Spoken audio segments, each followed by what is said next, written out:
tech tests. If anyone is watching this right now that isn't sitting here in the studio with the 4 viewers, so. Oh my god, the quality looks so much better for some reason. Probably going through a different codec. That is really weird. I'm so Well, short. like for some reason my camera looks super high def, but the side cameras actually look like a little less in terms of quality than last time. Yeah, we'll figure it out. Huh. How are we looking tech-wise? This will be cut from the final video. So.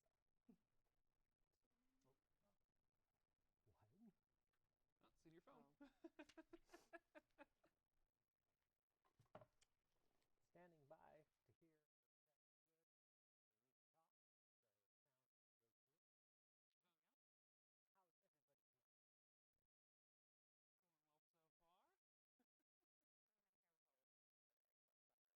belong. That's not the kind of forceful any of us like. Oh, is it not? No, that's just the sad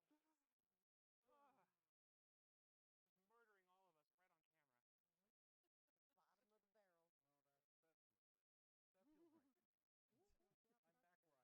I still got it. How's it sound? Look good? Audio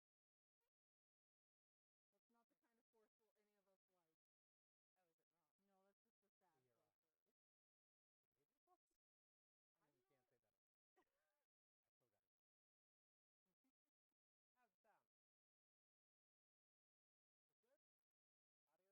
Okay. All right, got that dialed in. Cool. All right then. We'll jump into the actual one-shot then. So Someone else said not hearing audio. someone not hearing audio? No. Uh-oh. No audio. Well, that's good. Have they tried power cycling their device? Ooh, I was just listening to audio on my phone from the stream. So I know, I was too. Did we hit something? did we hit something? Wait, where are you seeing the chat? Because I don't see it I on can here. hear it. Oh, there's the audio. Okay. Weird. Got the audio? All right. Okay. I wonder what that Hi. was about. Did they have the mute button hit? Maybe. There can be a lot of reasons. But anyway, thank you for joining us on another episode of the Prismatic Dragonfly Tavern. We are a new stream that is currently working out tech issues, studio space, lots of different things. So if you're here, you're most likely somebody's friend or family member. If you found us and you're not a friend or family member of anybody here, that's awesome and welcome. But we are currently doing the second part of a one-shot in my homebrew world that the eventual campaign will be played in. So we're going to go ahead and hop into that here in just a second, because it is already 7:25, and we spent a lot of time playing with technology and learning things, which is the point of this, though. But I want to make sure that we get some story going tonight. So once again, welcome. My name's Kira. I'm going to be the DM for this intrepid crew of adventurers tonight, and for the foreseeable future, at least for D&D. We are jumping into the second part of a one-shot called 14,000 feet at Chestle Peaks. This one-shot, I'm not going to spend a lot of time going into it just because it's a one-shot. This is a test stream, but just kind of the basic outline if you didn't see the last episode, or if you're joining us again and you'd want a little bit of refresher, because that's how these D&D streams go, with how long they end up going. This amazing group is playing characters in an organization called Hell or High Water. They're mercenaries. They are playing in a world called Akorah, where magic was shut off by a mad mage named Edwin out of nowhere, and he took a monopoly over magic and started issuing magical licenses that you had to buy in order to have limited access to magic. This, of course, upset a lot of people.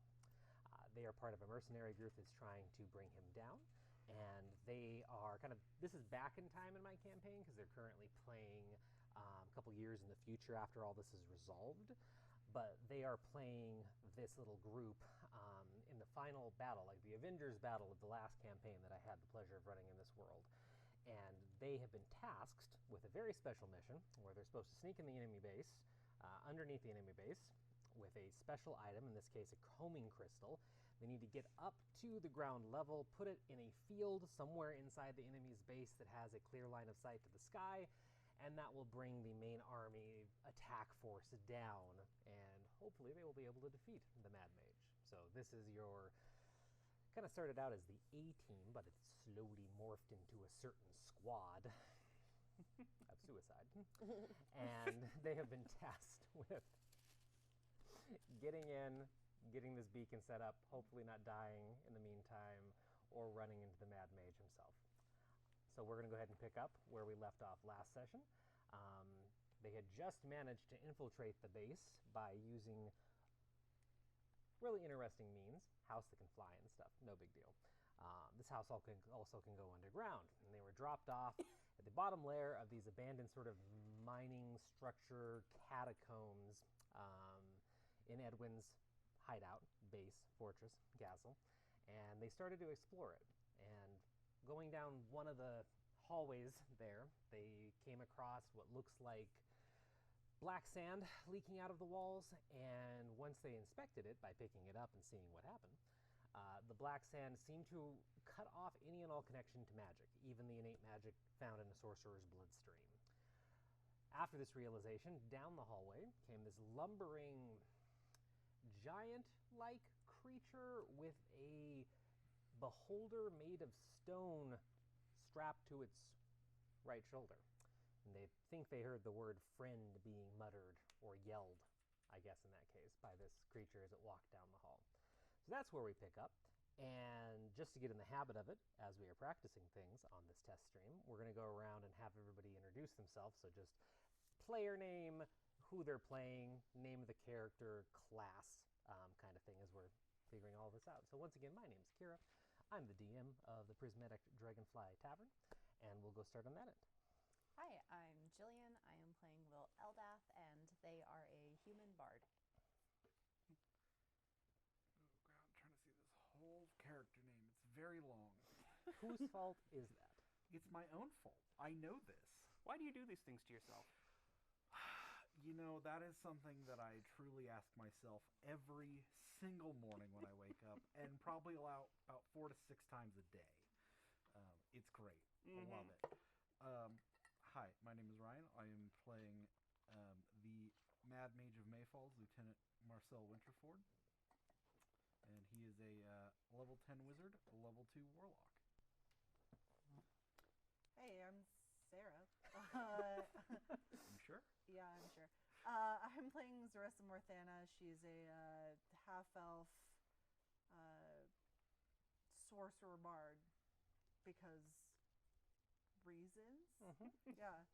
Okay. Fair. All right. I'm Vale. I'm playing Isadora Saltchild, who is a former mercenary fighter who had the misfortune of dying and getting reanimated to effectively become a Circle of Spores druid. I'm Joe, and I am playing Freya Gale Weaver, partially redeemed murder hobo, and level 12 Bladesinger. Hi, I'm Jenna, and I'm playing Marina Glassjaw, who is a half-orc fighter. Big beefy.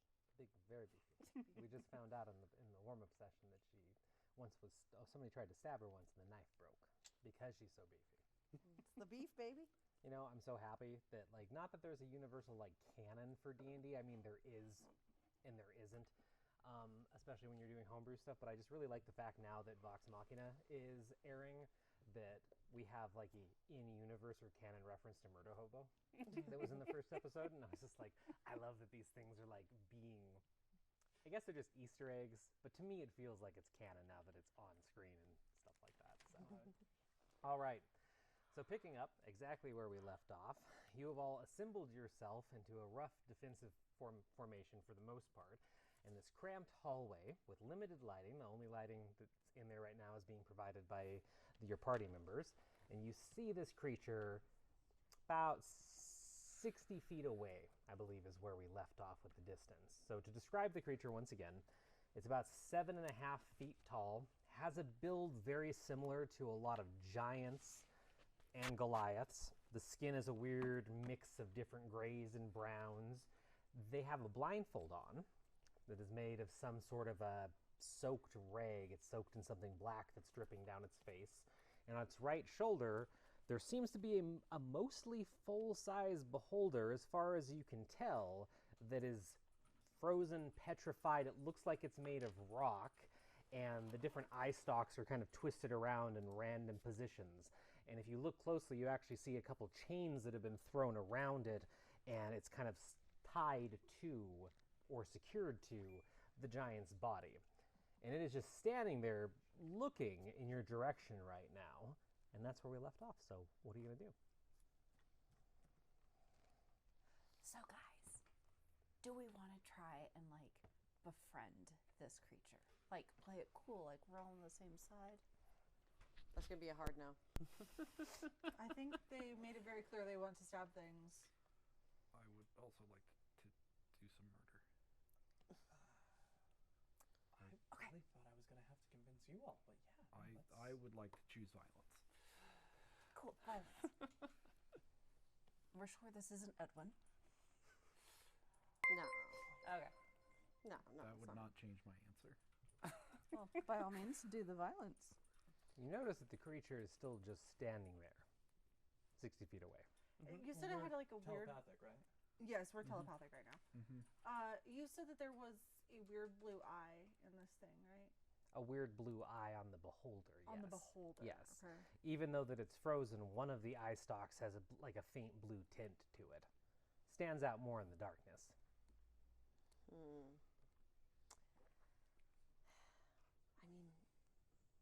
he's just standing there. Where are we supposed to bring this thing again? Outside. We need to climb. Oh. Well, if he's in the way. Well, maybe I can just cause a distraction or test things. So Test things, maybe? Yep. I will walk up out into the open. Okay. I'll follow behind. Greetings, friend, comrade. We are on our way through this passage. Is everything fine? So, Let's go for a Gaspard voice. I think that was a great effort of the Gaspard voice. So as you walk up and state this boldly, the first thing that you notice, well, actually, since you two stepped forward, make an intelligence check for me. Just straight up intelligence checks. All right. You as well.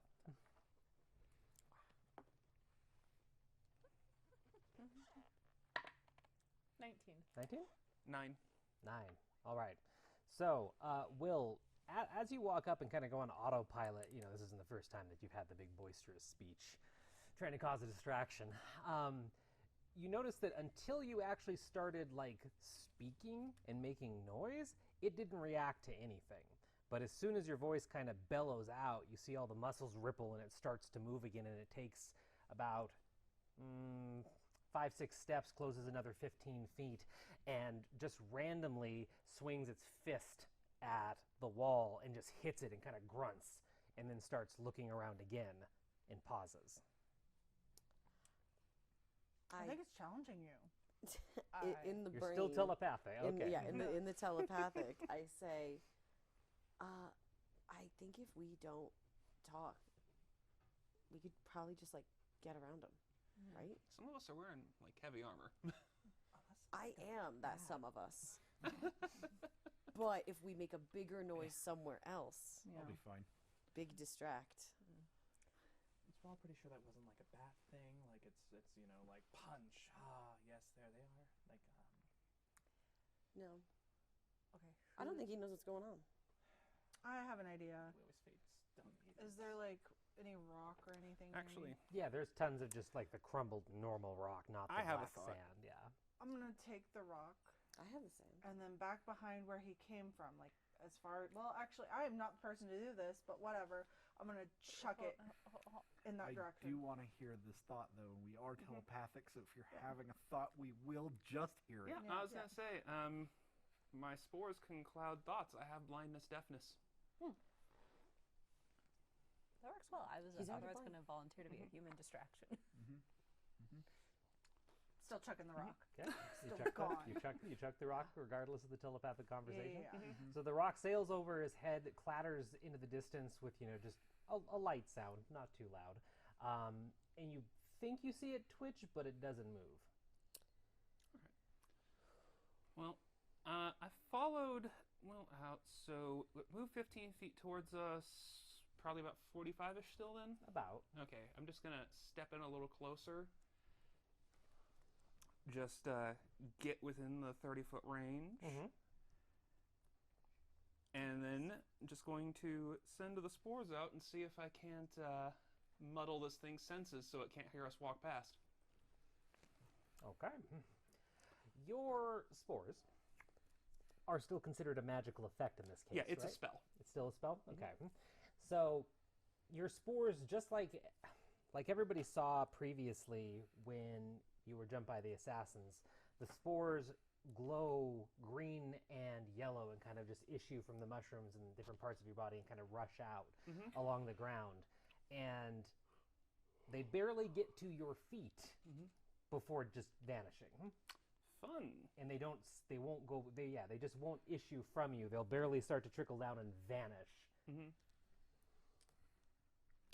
So can't do this at a distance is what I'm hearing. Feels like your magic's being cut off for some reason. Yeah. As it's leaving your body. The sand. It's all the sand. It's all coming together. I don't want to fight this without magic. And I think that changes the calculation a little for most of the people here. So Sucks we to choose suck. violence. I don't Hold on. think we should engage without magic. Like, I can't help any of you. Oh. Yeah, I'd like to test something. If you guys want to go along that way, I'm going to go over here. Will, as you're telepathically still having this planning conversation, you hear cracking and crumbling coming from this creature, and in an instant, as if a spell was cast, you watch the petrified nature of the beholder seemingly shift to the giant, who freezes in its spot, just kind of hunched over, somewhat like this, with the hand still on the wall. And the beholder, still kind of looking like it's mostly made of stone, gains a bit of movement, and you see all the eye stalks come down and point towards all of you, directly looking at every single one of you. Nope. And you see the eyes squint as it obviously makes eye contact with all the stalks at each one of you. Do one of these. Just gonna stay real quiet and do one of these. I can see you. Well, they say beauty is in the eye of the beholder, but that's the least lovely eye I've ever seen, and I'd like to viciously mock the beholder. We have chosen violence. She said, really? Because you're ugly. Go for it. Go for it. Oh, wow. To make a wisdom saving throw. Love it. It's a beholder! Why are you like this? Listen, I want to see how the magic's impaired. And it could see us anyway. Sure, it wasn't a friendly beholder. Well, I mean, it didn't attack us. Also might be stupid. It was yeah, a that's save fair. of 16. It's a rock. Wisdom Save of 16? Yeah. It fails. Yes, okay. It's a very self-conscious beholder. That's 8 points of psychic damage. 8 points of I mean, psychic, gotcha. I would be too if I was a growth on the back of a giant. True. So 8 points of psychic damage. All right. And it has disadvantage on the next attack roll it makes before the end of its turn. Gotcha. Should this send us into? Roll for initiative. Oh, thank you so much for doing that. We chose violence. Not on. What could go wrong? It's just a beholder. It's just a guys. beholder. Why don't we attack that? Yeah. Nothing where's my could sheet? possibly go wrong. No. Not in the absolute slightest. So I'm using your. I'm going to use your special die. The one that I made for her. Yeah, that is Yes. Oh. cursed. Cursed, unreadable. I shouldn't have slaved over that die. It's a nice whole dice set, actually. She spent time cursing that die. Yeah, did. she In definitely my did. 20s. Yeah, So much I blood need to curse. sage it or something. So much blood curse went into that die. She has no idea. All right, 15 to 20. I'm higher 20. than that. You're higher than that. 17. Oh, 22. 22 as well. okay. That's never happened before. That was good, right? Yeah, let's just go around the table then. Jenna, what did you get? 20. 20. what the heck kind of initiative is this gonna be? This We is chose just gonna be- violence. Yeah. I mean, you did chose violence. It remains to be seen if that was the correct choice in this particular case. Joe, 15. 15? 20, right, Jenna? Yes. 20, 15. Vale, 22. 22. Sarah, 23. 23. Wow. Ryan, 22. 22. Jillian, 17. dang, that is just... Loser. Wow, you saw us. Cool. You're still ugly. And slow. First thing you hear after, an unknown amount of time being trapped underground with no one to keep you company is an insult from the very mocking bard. Well, so because this is in a very tight hallway in a very limited space, we're not going to set up the battle map. Also because we don't have a battle map camera right now because we're learning and figuring out our tech setup. You are 45 feet away exactly for purposes of combat. The rest of it could be pretty fluid, though positioning probably won't matter too much in the tight hallway. But I still want a really rough idea. So what was the formation everybody's in right now? Because Will went forward, so I'm assuming that Will is in the front. Yeah, and I followed him. Cool. So Will and Isadora are pretty much side by side, we're going to say, in the hallway. What about everybody behind them? Probably a step behind.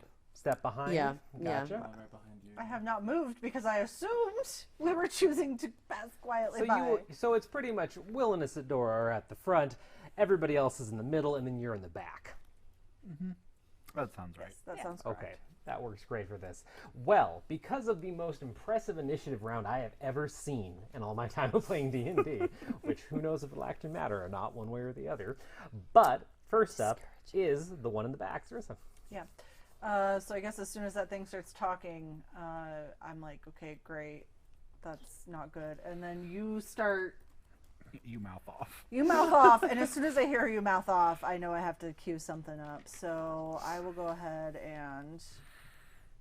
Sorry, the website is being weird.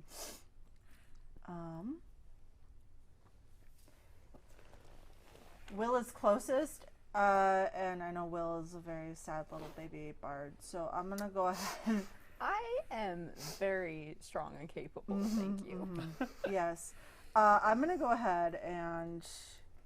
Where did it go?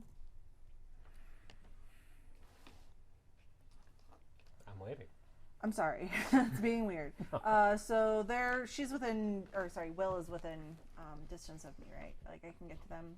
Yes, the creature is 45 feet away from Will and Isadora, and probably closer to about 70 with you.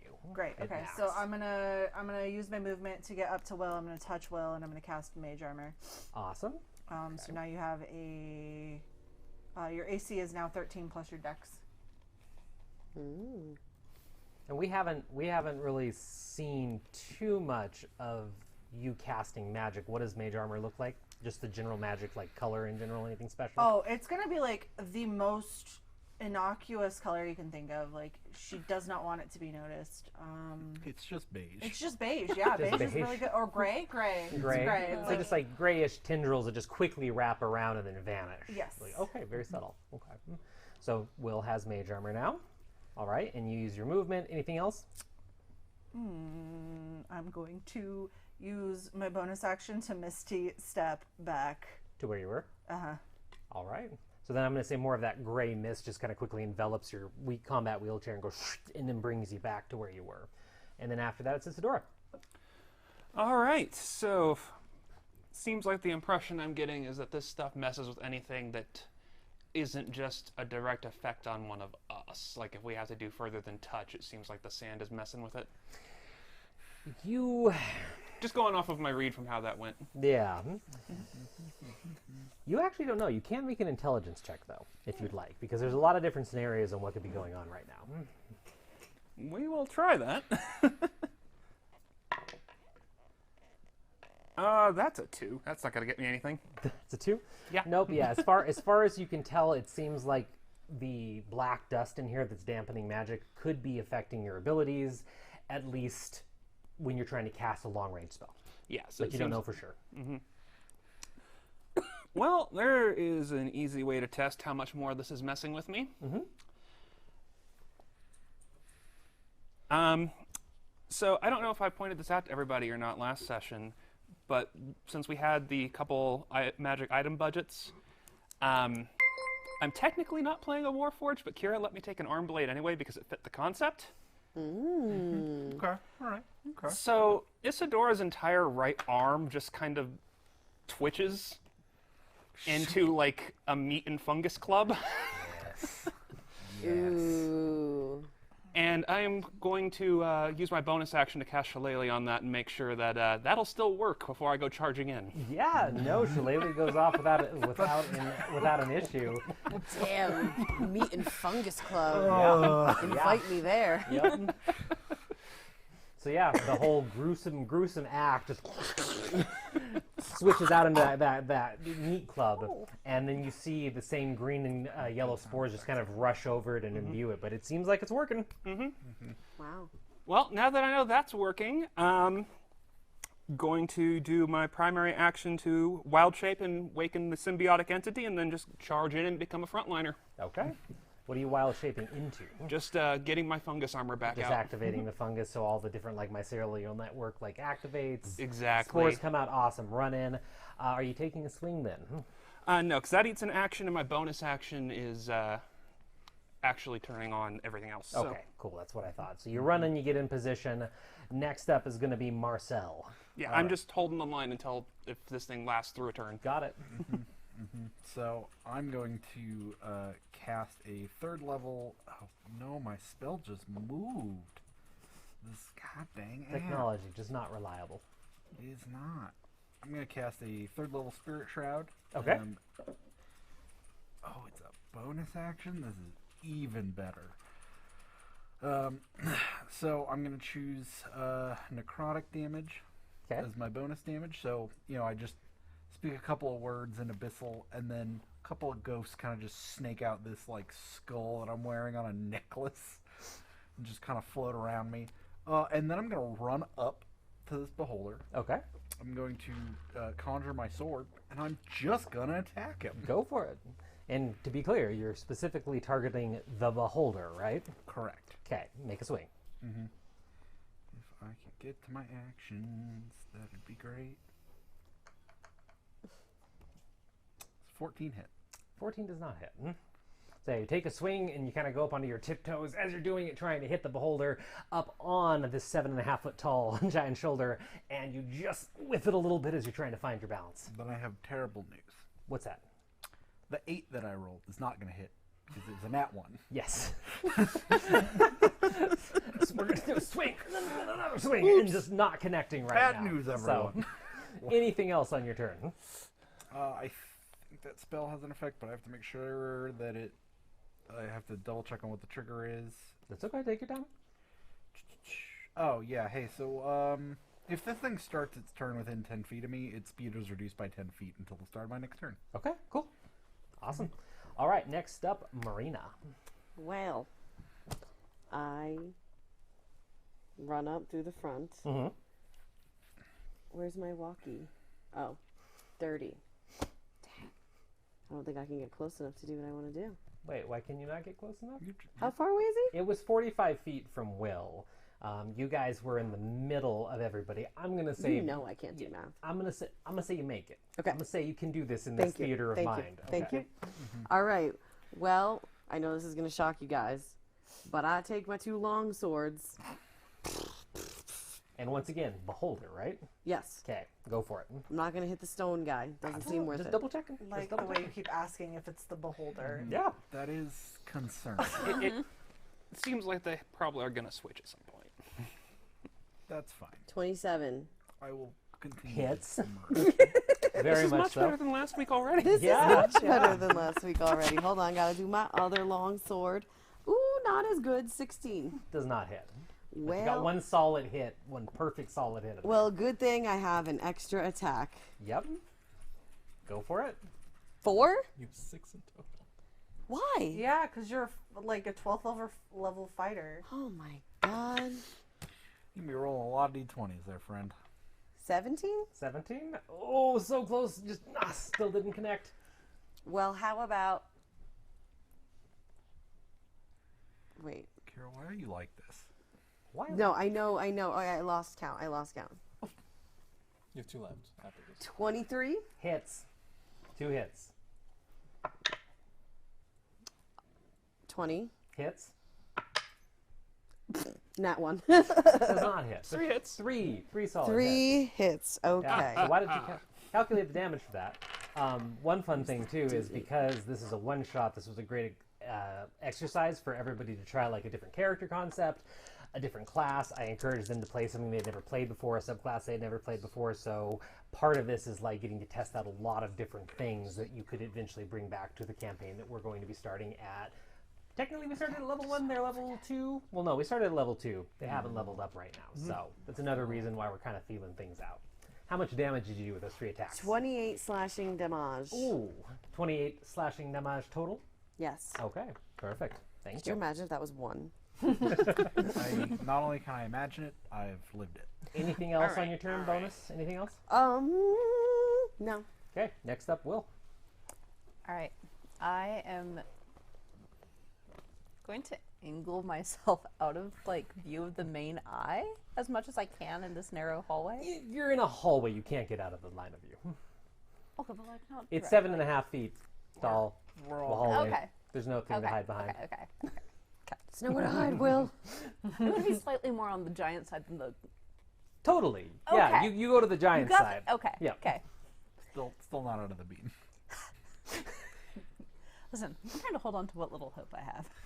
Oh, you abandon hope, ye who enter here. You Yeah, didn't see it someone above the decided to viciously mock. Yeah. Listen, I'm going to cast Shatter at 3rd level in such a way that it hits both the beholder and the giant, Okay. but ideally does not hit, The rest of us? yes, the rest of us, specifically Marina. I believe Shatter issues out from you. No, but it's only, so the range is it's 60 feet. Is how far it can be, but I can center on a point of my choosing within that 60 feet, and it creates a 10-foot sphere. Oh, yeah. Yeah. Yeah, easy. You can just drop it behind him. You've done this more than enough. I'm You know how not to thunder waving people. Yeah, no, I'm just double checking. I'm helping. I'm proud of you. This is Yes. great. So they both need to make a Constitution saving throw, and creatures made of inorganic second, I thought materials you such as meant stone, crystal, or metal have disadvantage on the saving throw. Backup d20. Disadvantage for the stone creature then. Yes. Okay. And what am I trying to hit? Con save 16. Con save 16. Okay, so the giant fails. Okay. Beholder succeeds. Nerd. So it'll take half damage. The beholder will take half. Yes. Perfect. Okay, give me my damage.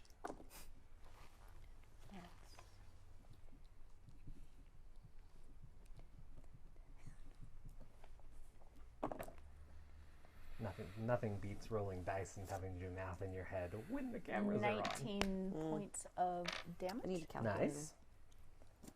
19 points, half for the beholder. Yes. Cool. Anything else, Will? And then I would like to inspire Zaressa. Okay. So then Will's just going to kind of do this shuffle in combat. It sounds like off to the side, probably thuds up against the wall a little bit because he wants to really get on that side. Okay. And then, like, are we playing the instrument to cast? How are we doing this? You know you love me and are angry at me for doing this. You're gonna kick so much butt. Do a little curtsy. All right. You are inspired by that performance. Yeah, clearly. And then next, Hater. I was going to say, next is the beholder who rolled really bad. But they didn't roll really bad. They all rolled 20s. 17 and up. So, it's the beholder's turn, though. So, They should have rolled better. So, I got right up in the beholder's face, right? you did get right up in the beholder's face. Then as its turn starts, I'm doing my reaction. Ooh, hit me with that reaction. What happens? Halo of Spores, it needs to make a con check. Con check. And remember, as it makes its attack roll, it has It disadvantage. does have disadvantage, yes. What is the con that I'm trying to hit? 17. 17. I do hit it, sadly. Okay. Anything happen on a success? Nope, it's just able to avoid taking damage on my reaction when its turn starts. When its turn starts. Okay. Just to make sure. All right. So, it's the Beholder's turn. Don't forget it's slowed. It is slowed. It's also stuck to an immobile giant right now. Yeah. But it is slowed, for sure. And it does have disadvantage on its first attack. This Beholder, when it first saw everyone, the eyes squinted and then relaxed as it started to speak. And then it was horribly insulted. Since then, all the eye stalks have been narrowed, including the main eye. And as it's kind of struggled and gotten through this brief barrage of activity that's happened, its eyes open and survey the battlefield, and the large eye kind of just narrows a bit, this time with more sinister intent that wasn't there before. And the anti-magic cone that goes 150 feet down the hallway is going to be activated from the Beholder's eyes. So the entire hallway has a anti-magic field spell on it. Cool. So, Cool. magic is completely shut off. No wheelchair? No. Cool. It functions as a basic wheelchair. Got you. But the Beholder's primary feature is that it has an anti-magic cone through one of its eyes. So all magic is off right now. So that includes buffs and any spells that were cast and stuff like that. Cool. So, So we all look like ourselves. yes. God dang it. I always do. Yes, all of your disguises off. So yeah, all you see is that eye narrow, and you just feel that kind of you see that kind of warble that you see in the distance when it's really hot outside and you're looking at concrete, that heat wave. You kind of feel and see that wave pass over everybody, and your disguises fall off. Anything that's casting light is gone. Any magic is shut off. Very important question. Yes. Am I still concentrating on my spell? It's up to you. Where did it go? It's here. Even though it's not here. No, it is gone. You are not concentrating on it. Yes. Good to know. Good to know. This is very important. It's relevant, I swear. So as the realization hits all of you, this Beholder smiles wickedly and says, all I wanted to do was talk. And then three of the eye stalks are going to kind of raise up over the others and glow a variety of colors, and they're going to fire. I'm in danger. You are very much in danger, sir. And we're going to see just exactly what eye rays this thing fires. No. No, we're not. No, incorrect. Yes. I don't like this. We are going to see. I sorry. close my eyes.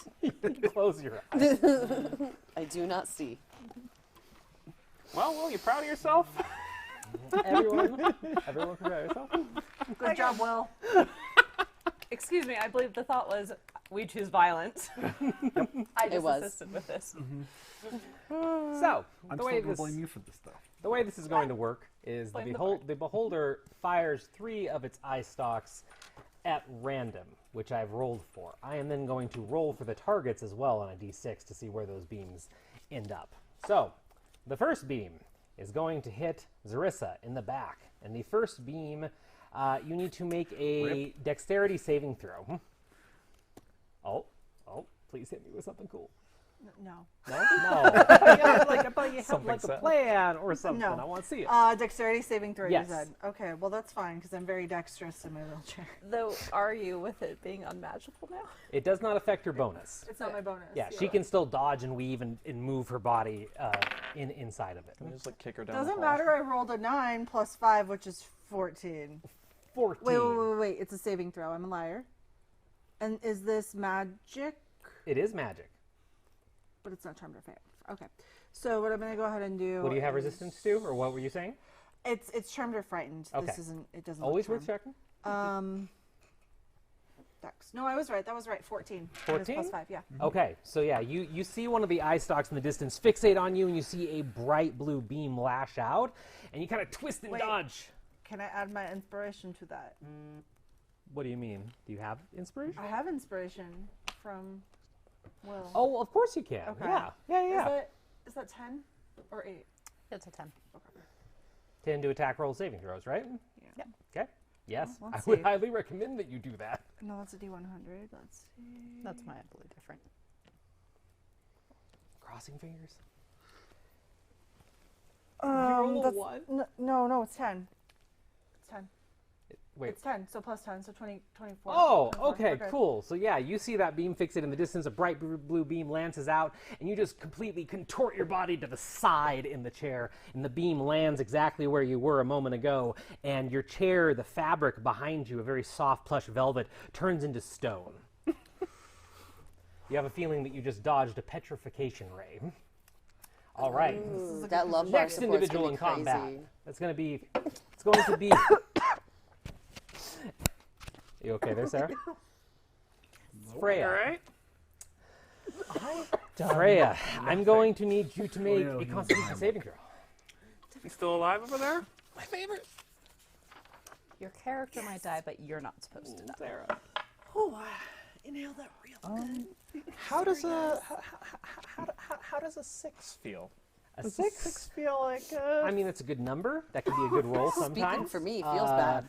In the case of this beholder shooting at you, not so much, because what you see is you see one of the stalks twist down, turn around, and fires out a bright green beam in your direction, and it just catches you completely unaware right between the eyes, and you are now paralyzed.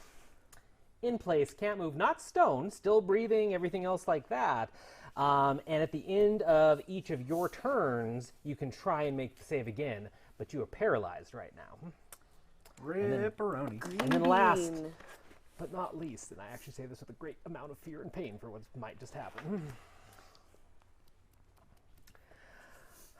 Ryan. Yeah. Yeah, let's do this. What do you got? What do you got for me? Let's go. I need you to make a Dex saving throw. Oh, it's Dex? Okay, cool. It's Dex. Cool. It's Dex. Cool. Cool. I got a sweet +6 to that. We're going to be fine. You notice the final eye rise above all the others with kind of a downward angle and glows a bright, hot pink as it fires at you. Cool. Cool, cool, cool, cool, cool, cool, cool, cool, cool, cool, cool, cool, cool, cool, cool, cool, cool. That is going to be an 18 total. Is that good enough? I need to know beforehand because I've got a thing I can do if it's not. Does your thing specifically say that you... Yes, it does. Oh, that you can know the outcome before? Uh-huh. Perfect. So you are incredibly lucky, and I'm actually very happy about this, because as you see this, you manage to dodge to the side and kind of do a complete, like, ballerina spin, pretty much out of the way to move as fast as you needed to. And the bright pink beam blasts the area that you were, disintegrating and melting the stone. Yeah, I bet it does. Can't touch this. Unfuckwithable. Correct. Hubris. Something some of my players don't. No, you don't understand how this wizard was built. I do understand how the wizard It's is built. different. That's why you're in an anti-magic It's a zone. different kind of wizard. Out of curiosity, just because since we're learning and everything, what was the ability that would have let you add to? So it is an ability. I think it's called Arcane Deflection, if I'm not mistaken.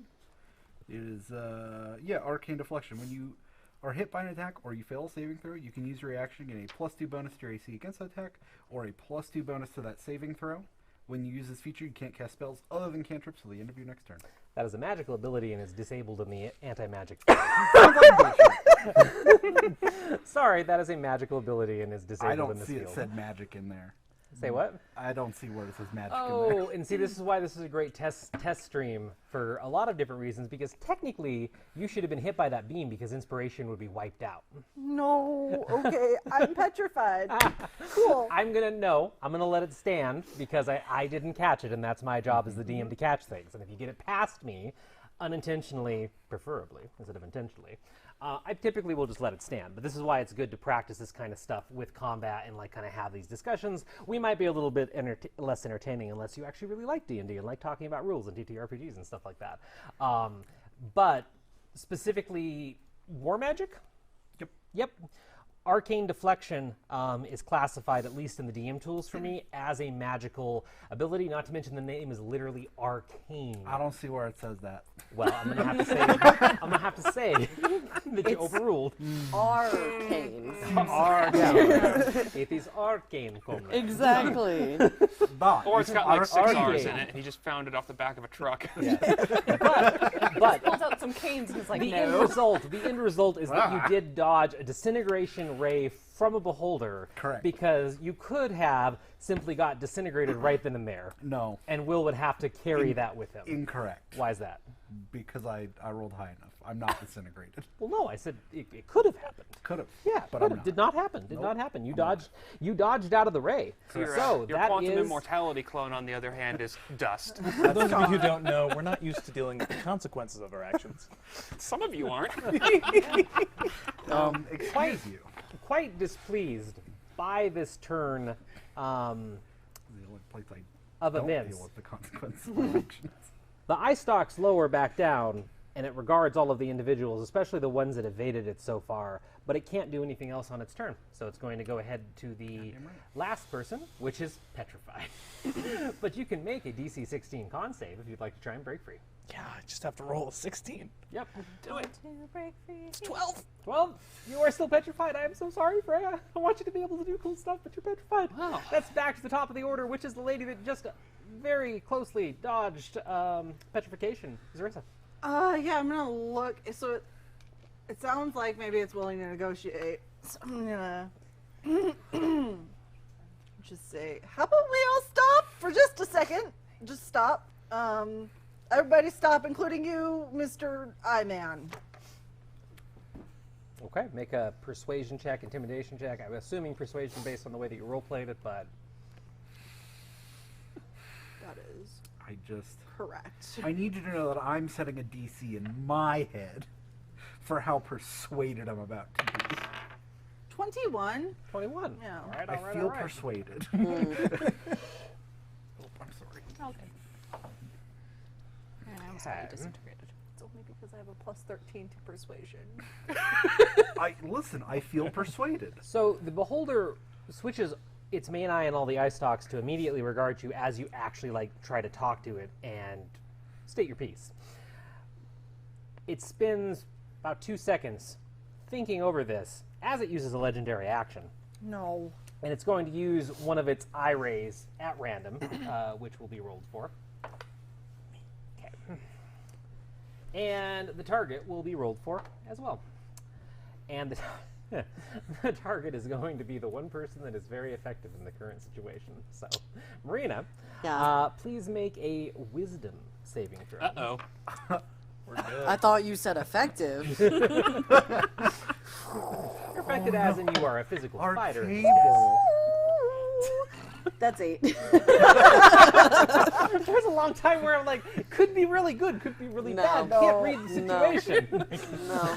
If it sounds like Mariah Carey, I'm about to be sad. Okay, so Mariah Carey is sad. Sad. What's the good music? Yeah. Oh, I don't know. It'll just come out. Still a guessing game. Got it. So as this creature is regarding Zarissa, one of the eye stalks, almost randomly, it breaks concentration with the rest, lashes out, glares at you, and shoots a black inky beam that smacks right into your chest, and you stagger and then fall asleep on the Oh ground. my god, my huge honkers. Collapse to the ground and start loudly snoring. Oh. I'm doing one of those. Snork. On the ground. All right. After the legendary action, or as part of the legendary action, though, the beholder goes, "I'll talk if you stop." Did I have to? Never mind. Say what? He's willing to talk right after he does that to me. Oh, It's that fine, was it's kind of fine. yes. That was He's making a point. yes. Oh, okay. I think that making a point for sure. But he does say that, and then it does go to. Well, you didn't use your. No, that was your turn. Was just talking. Yeah. Right? Yeah. It was just persuading Okay. that. Now it goes to Isadora. All right. And I'll make a point of just lifting my arm up and just slowly shifting from club mode to I have a hand again. Okay. Somehow still threatening. Okay. It's like, I think you can forgive us for being a little fucking jumpy down here. Let's go ahead and just hash this out, all right? Okay. So is anybody else going to try and do anything combat this round, or are we falling out of combat? I drool a little bit. Besides the ones that are out. I Incapacitated. am going to have Magic Missile prepared to cast at 3rd level. I'm not going to cast it. Because of the anti-magic duel? I'm going to walk to the other side of the beholder. Is the beholder taking up the whole hallway? Yeah, you're kind of blocked. Well, all right. Well, there goes that idea.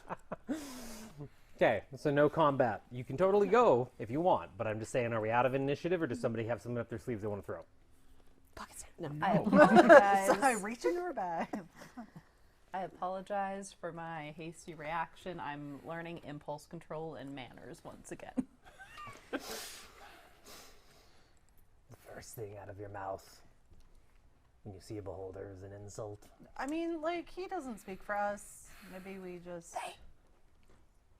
They don't speak for us. Sorry, Will. All good. Maybe we just ignore what they have to say?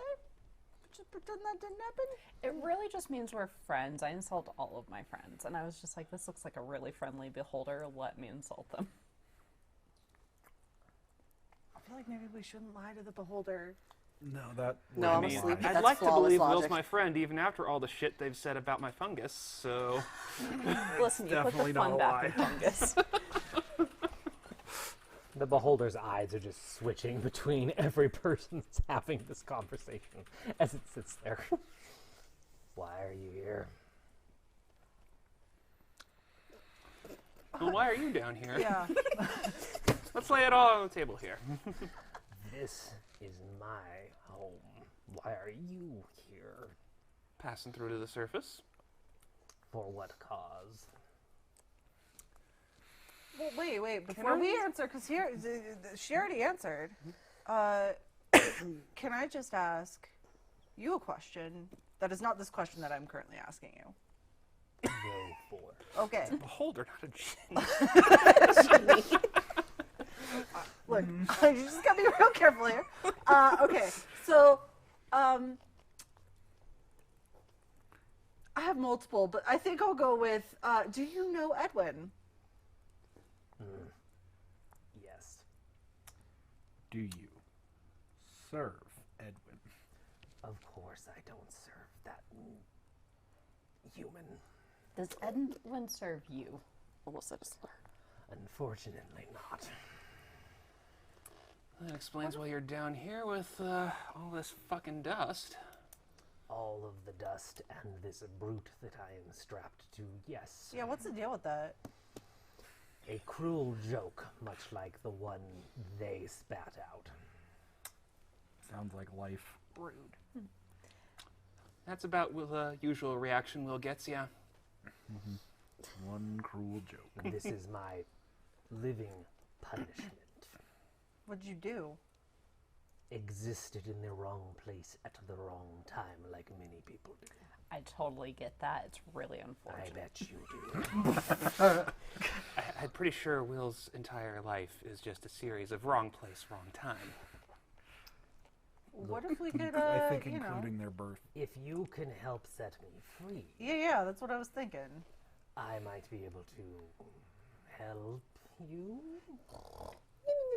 Yeah, well, yes, that would be great, but also could you unpetrify the stone one and the sleeping one and... Fine. You see both of the eye stalks twitch. Conditions immediately removed, though, and you regain movement and regain consciousness. All right. Okay, so swords down, swords down. It took my magic, and then it took my ability to move. Well, Will took its dignity, so... These nice thoughts. Who got the worst deal here, really? And besides, you're lucky I just didn't disintegrate you. I Please try. Beholder's got a point. My seat was very smoky. Save that rage for Edwin, who none of us like. We have this in common, which is why we're friends. Oh, he's not... The Beholder is not friends with you, I don't think. What if we just kill the giant? And set me free. Yeah. If that'll work, I'm eager. Or you could just cut the chains and free me. He seemed nice. Is he nice? I can insight that. He is Yeah, go ahead and what are you insight checking the beholder? Just Cut the chain, set them how free. trustworthy he is on actually assisting us if we let him go, or if he's just planning to start firing those eye lasers again once he's not chained down. Perfect he has use of nothing to insight, love lose it. but his chains. That is going to be a 26. 26. No gods, no kings. So, as you're listening to the conversation and trying to judge like the trustworthiness of the beholder, beyond what you just kind of innately know, at this point in your life, being a pretty seasoned mercenary and everything, and just kind of your life experience about the nature of beholders, doesn't seem very trustworthy. At least specifically around cutting the chains part, you noticed a distinct change in the tone of its voice when it was talking about like freeing him.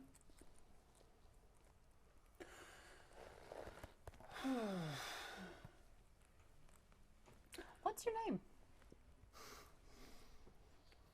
So I'm Will, and you are? And why do you care, Will? Because we're having a friendly conversation, and you know, if we meet you down the line, and or like we have to reference like, God, we got this really cool beholder. Like, we can't just say a cool beholder. I mean, unless you're so well known that everyone like, of course it's. I am Alnod, the Great. Malnod. Alnod. Alnod. The Ow. Great. The Ow. Great. Ow. Title's important. Yep. Al the Great is the Alnod the Great. Alnod the Great is the ogre nice. He is a dumb brute. Is he nice boy though? He's a brute. He doesn't have much intelligence. Okay, so I guess you know. Do you want to be friends With who? with us? I want to be free of my chains so I can exact my revenge on Edwin and everyone else. I think I this don't like sounds- that. This sounds viable. That's no. This is sus. No. Wouldn't we be part of the? Yeah, everyone, else? since he feels demeaned by you. Listen, No, I no, no, no. apologized. Will is a part of the everyone else. I think. You know what? Well, I mean, before he did say he could possibly help us. So how exactly would you be helping us in this arrangement? I can get you to the surface at least. Cause a lot of mayhem and distraction on the way. And when you're there, Might I say, Alnod the Great and Terrible, this sounds fantastic. Yeah.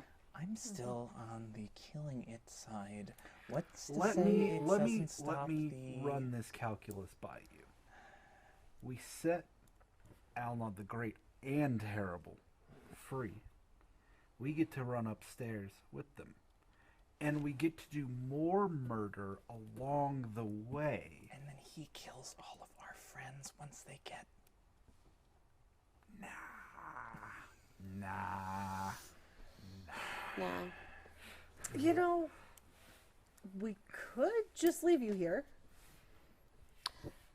And he could murder all of us with his eyeballs as we try to Yeah, leave. but then nobody. When was the last time somebody came down through here? a very long time. Yeah. Then they have nobody to help. Yeah, seems like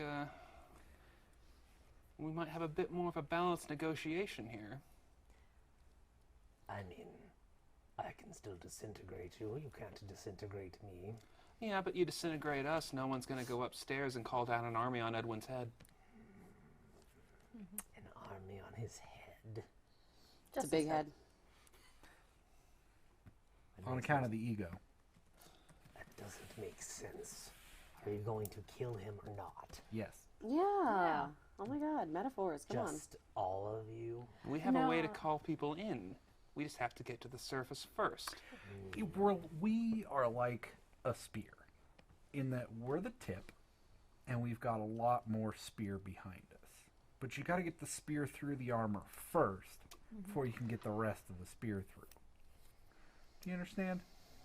Yeah, solid analogy. And then once that happens, you just have this whole compound to yourself to like make into your super awesome lair.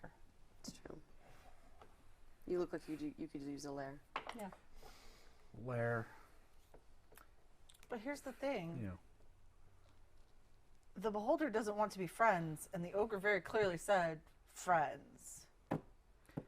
Por que no los dos? Is there a reason why he's frozen and you're not? They switch. It's a curse put on us, as far as I know. Pay it no mind. I'm the one you need to deal with.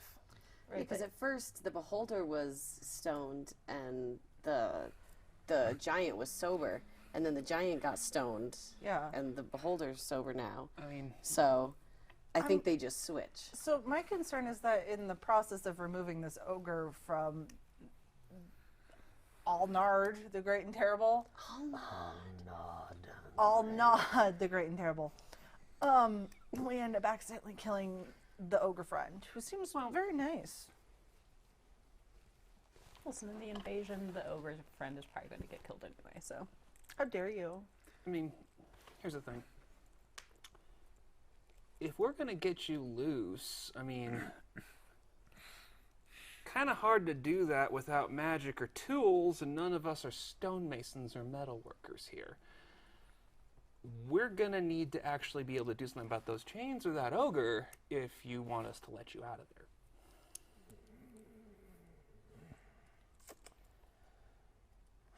That's a good point. Maybe make him the fleshy one for a bit? I can't control that. I can control you accessing your magic, though. If you agree to try and find some way to free the two of us, I'll at least give you your magic back. Yeah. And besides, maybe, we don't know what's going to happen if we separate you. If you're cursed, I mean, maybe you just turn into stone halfway up a flight of stairs and roll the whole way back down. We don't know what's going to go on there. Honestly, at this point, it'd be preferable so I'm not attached to this brute. Yeah, we are not liable for anything that happens after you guys separate. Just putting that out there. Just, you know, if you're still connected that way even without the chains, I would just worry about, like, an eye stalk snapping off if he suddenly turned to stone at an inopportune moment. I suppose. What do you think is the best course of action, then? Well, I think we probably just don't do anything too drastic about this whole curse situation until we actually know a way to solve it. So you want me to lead you and help you in this current horrific state I exist in? At least show us how to get out of this area. We can always come back. And what promise do I have of any assistance being rendered to Almod the Great? Listen, if we fail, we have issues we could work out together. I mean, we are mercenaries. You could always hire us, and we'd be contractually obligated to do your bidding. I'll give you one of my shoes as collateral. That's the opposite of what I was recommending. I will use that with my many feet and fetch you coin from my extensive coin purse. A promise is just as good. She's just not gonna leave. It's like, have you ever... Like, you can't leave without a shoe. It's like, have you ever... We know you don't have feet, but she needs her shoe to leave. I'm gonna come back. Like, I'm coming back for that shoe. Very if I leave stingy. it She with will you. not buy a new pair of shoes. Absolutely not. I mean, and look at these shoes. They're great shoes. I will get trench foot to prove a point. Experienced of mercenaries are you people? Quite. Well, we're We not just- dead. We just happen to see the light and life, the joy of life. Listen, you can take the shoe. You cannot take the shoe. I'm just trying to get us to an answer here. What does the shoe have to do with anything? It's It's collateral. collateral, so make sure that we come back to help you once you lead us to the surface. I don't want the shoe. It's not about the shoe. He doesn't understand the concept of collateral. It's like, have you ever... So there's this game. It's called 10 Pin. Have you ever played it? I could disintegrate you in stone. Listen, And okay. you could, and then no Try. one would be down here again for who knows how many years. We've You're been over quickly this. convincing me that silence is better than this drivel. I tried, y'all. Do you have some way to actually help me? Yes. We can help you. but we need our magic. Fine. You can see the eyes squint, close, reopen, and you feel a rush through your bodies as you regain your innate magic of whatever type that is, and any enchants, items, etc. like that suddenly feel filled with life again. Do the spells are back active again? I'm sorry? Like, do we still have seeming and the telepathy? Or is Anything that you would would have been cast used. originally would have been shut off with the anti-magic Okay. field, and it's not going to spring. I don't believe it will spring back on, but It shouldn't. yeah, I don't think it will. I'll cast mage armor. So your magic has been restored. What do you do? Yeah.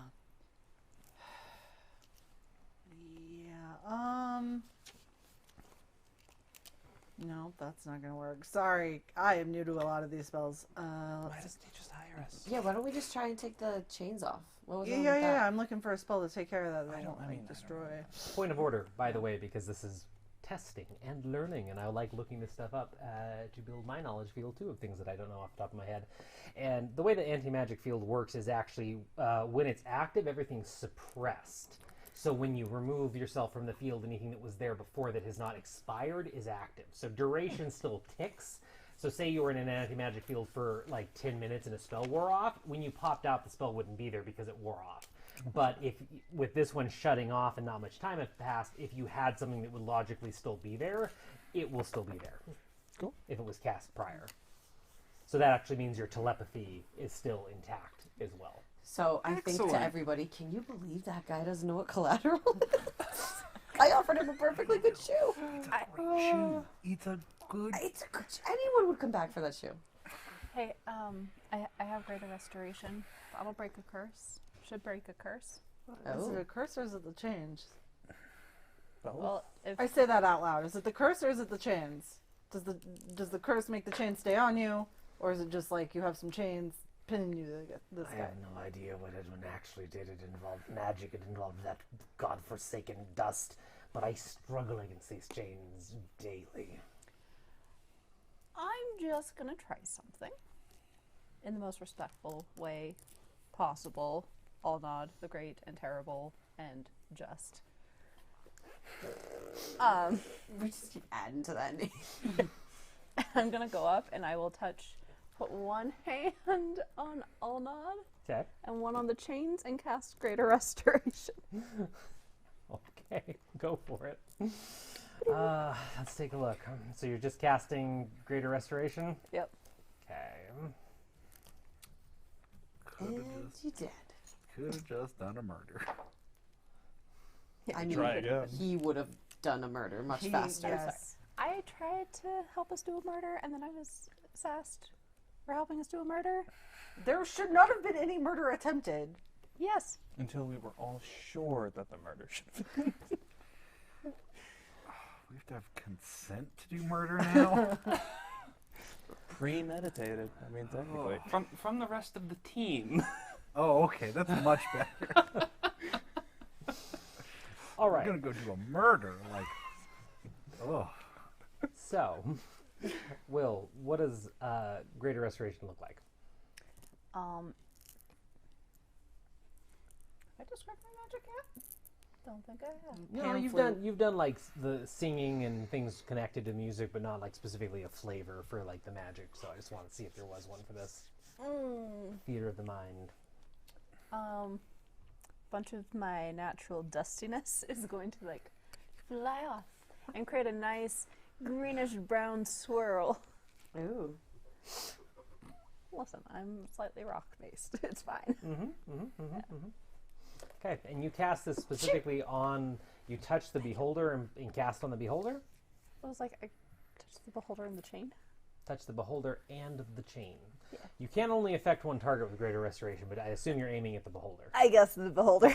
Well, I'm asking. You can Yes. choose. Okay, so. We're gonna go with the beholder. Because it's this creature, right? I think it does have It does say creature. Yeah, chains aren't. Yeah. So yes, it's Yeah. the it's the Most beholder. chains aren't creatures. Some. Surprise! It's a mimic. Oh, what if the whole world was a mimic? Oh my god. That's the twist of the story. Next can. Yes, clearly.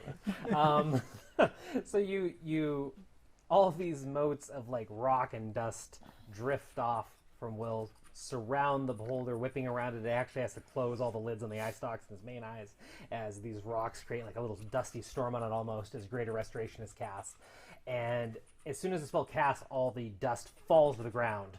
And there's a moment of silence, and the beholder reopens all of its eyes, one by one, kind of glancing from side to side, some of the eye stalks like looking at each other. And it goes, "What was supposed to happen?" It was supposed to break a curse. Do you feel less cursed? I feel like myself, I think. Still bound by these infernal chains, but... Well, we tried. Let's go. Well, I'm wondering then if, Marina, you just need to ask the chain a question. Well, I can try. I mean, if we actually want to break the chains, I think I actually can manage it. It's just trying not to tell the beholder that. Once again, telepathy. Yeah. Exactly. Yeah, telepathy. oh, well, why not? I mean, I think it'll go on a rampage, but I Yeah. think it's going to complicate the whole thing when our friends get here. Well, we tried to go by without helping him first, and clearly that was not happening. So I No, feel like he might have left us alone if somebody had not insulted him. Listen, It's if too it late. wasn't me, It's in the it was past. going to be Freya. Why don't we all just convince him we need to hold all of his eye stalks and then we just poke him? How about we do this instead? I'm going to move around to the back of him, okay? And you guys can go ahead and try to remove that chain. And if he gets too big for his britches, I will take care of it because he can't see me. All right. That's I fair. will, now I got my magic back, I got an idea here, so... I'm gonna need you to take this rag. No, and no, take a so- deep breath. Knock out the So while beholder. trying to, just make a show of, like, I'm actually looking at these chains and examining them, I do have Primal Savagery, which lets me do acid damage. you can do acid in this game. Hell I mean, yeah. he can. So you you just got need to it. like grab Awesome. onto him and like Yeah. sizzle him away. Yeah, I can totally do that now that I'm not in an anti-magic field. Oh yeah. All right. So, I'm going to do that and, like, intentionally, like, kind of, like, I'm being careful not to hurt you, see? And, like, work with the chains one at a time. So if any of you other fuckers have a plan, you better do it quick.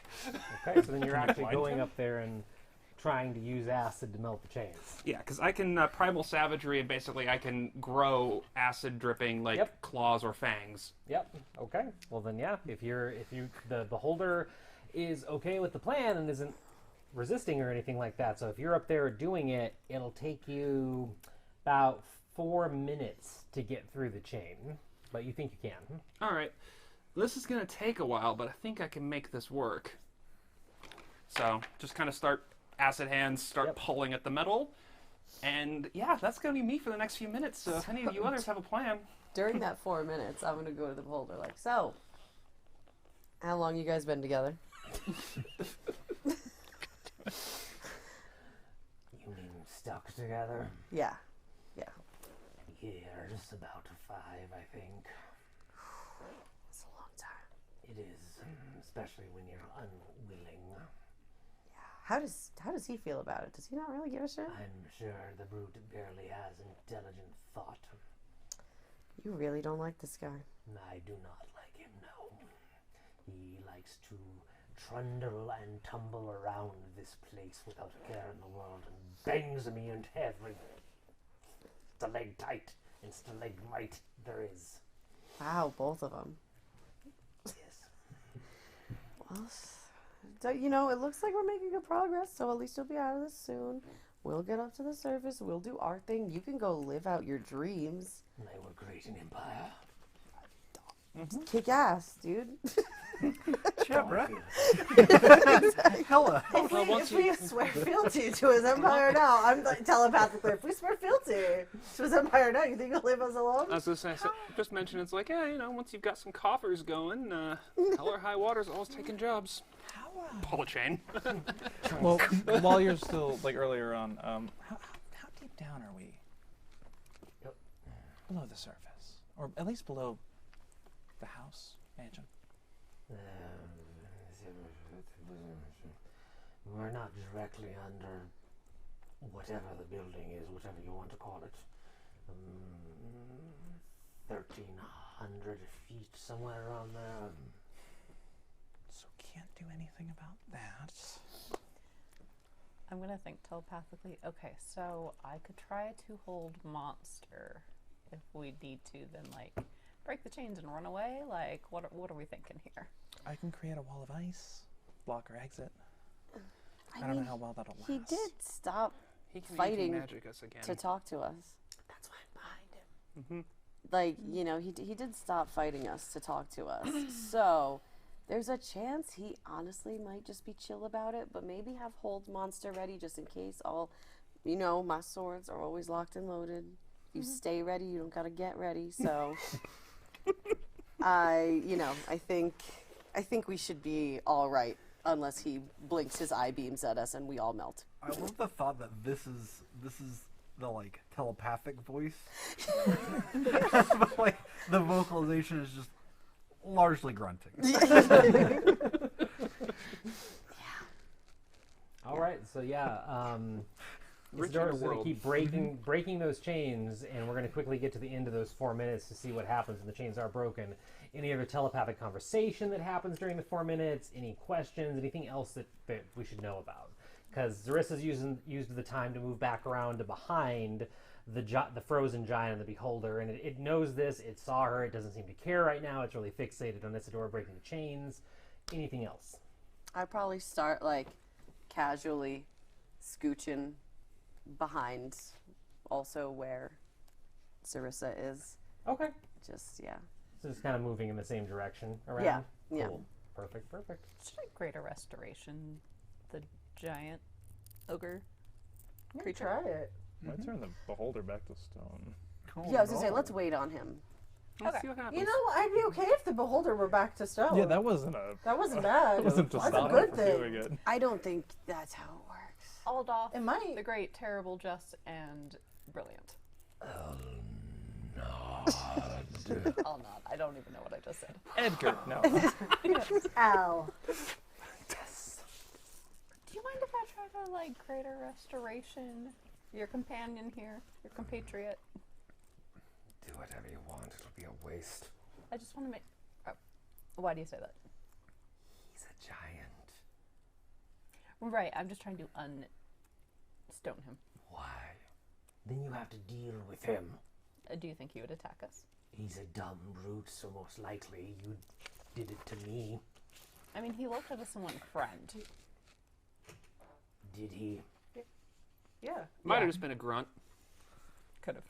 Really easy to hear things down here. Ooh, the beholder's jealous. He called us a friend. Ooh. I don't know.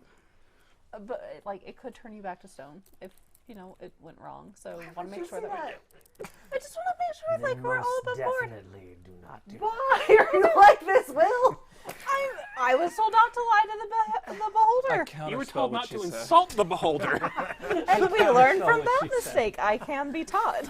And also, I still just don't think that's how it works. What if, just telepathically, I'm like, what if we offered a shoe in order to cast greater? Man, I tried. If you want to offer up one of your shoes, then that's fine. I'm actually kind of glad he didn't take me up on that. I've got these shoes back in Earl. It'd be impossible to find them. All right, anything else in those 4 minutes? Yeah. All right, so Isidora's been making great work of just letting the acid seep from the claws into the chain and cracking each one of them, and eventually reach the point where, like, you just need to pop one more of these chain links to undo the massive amount that's been wrapped around the beholder and the giant. And you grab it, and at this point it's muscle memory because you've already popped probably like 10 to get to this point, and the acid is seeping in, and you feel a tremble run through the chain. Make a dexterity saving throw. Ooh.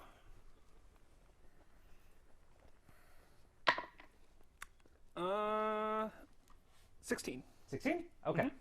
So you feel like something is changing and about to happen, and just kind of that sixth sense, you manage to pull your hands back. Little spray of acid just falling harmlessly to the sides. And you all watch as the chain warbles, shifts, and then coalesces as it turns into something moving and living and sloughs off the giant to the ground next to the giant.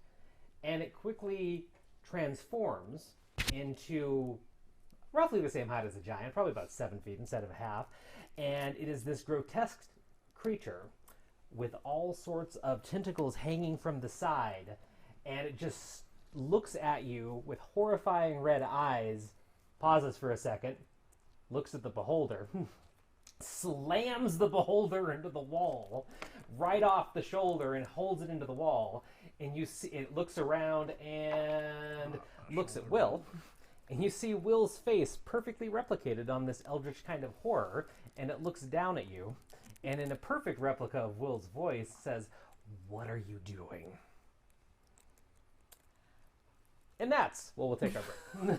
So, it is break time halfway through. If you've been sticking with us, thank you, friends, family, friends of family, everything in between. And if you randomly found this Mythical Family stream and you're not a member of the family yet, thank you for joining us. We are the Prismatic Dragonfly Tavern, and we're running a fun one-shot as we test technology and learn how to do this whole streaming thing. So we're going to take a quick bathroom break. We'll be back in 10 to 15 minutes, and we'll finish up this one-shot, hopefully. We'll see how things go. Be right back.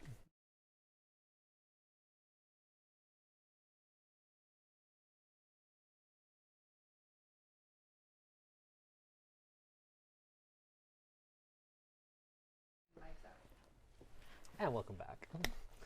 All right, so everybody's had a moment to refresh themselves and face the absolute horror that might have just been unleashed for a second time. Oh boy. I actually blocked it out for a moment. Yeah, no, like, oh, it was the happy, relaxing, between parts of the D&D game where you get to catch your breath and kind of forget about what's been going on. But no, for some reason, the chains that were wrapped around this beholder sitting on the shoulder of this giant-like creature, as the last chain was broken by Isadora, it twisted and transformed and sloughed off into this eldritch sort of creature that's a pale red in color, lots of different tentacles for arms, very indistinct head with two glowing eyes, faintly red, that quickly shifted into a perfect replica of Will's head, and in Will's voice asked what the heck they were doing.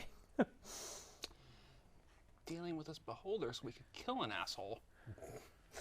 The creature is pushing with an incredible amount of effort. All of you can just see this swarm of tendrils straining and flexing and bulging as it's pushing the beholder's face, for lack of a better word, into the side of the wall as its eye stalks twitch about angrily, and it is grinding it into the wall.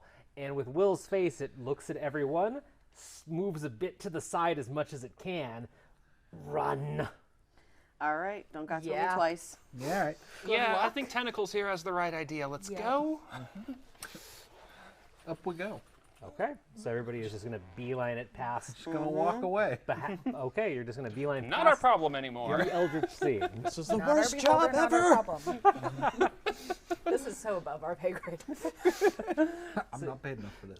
So as all of you dart past and quickly shoot down this hallway, you hear Alnod growling and trying to yell into the wall as his face being ground into it. And about 79 feet away, you have a T-junction, and you can go right or left. We hear him yelling?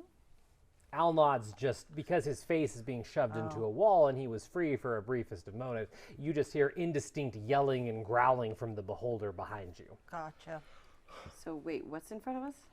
A T-junction right now. So you've reached the end of this hallway that had, the broken pillars, and there's all the different excavation indentations along the hall. There's still the random pockets of black sand that are kind of pouring out, and you've reached a T-junction. One direction's left, one direction's right. Ah, yes, an intersection. The only thing more dangerous to a party of adventurers than a beholder. Can I look to see if any of the construction looks newer than the other to determine, like, newer probably goes deeper, older probably goes up? Yeah, make an investigation check. Investigation or perception? Perception. You do hear in your head, as we hear the beholder scream, telepathically you hear, he could have had a shoe. Could have had a shoe? 15 for investigation. 15? 27 All on perception. So when you look between the two directions, it seems like everything, at least in your immediate vision, is of the same time. Nothing newer, nothing older.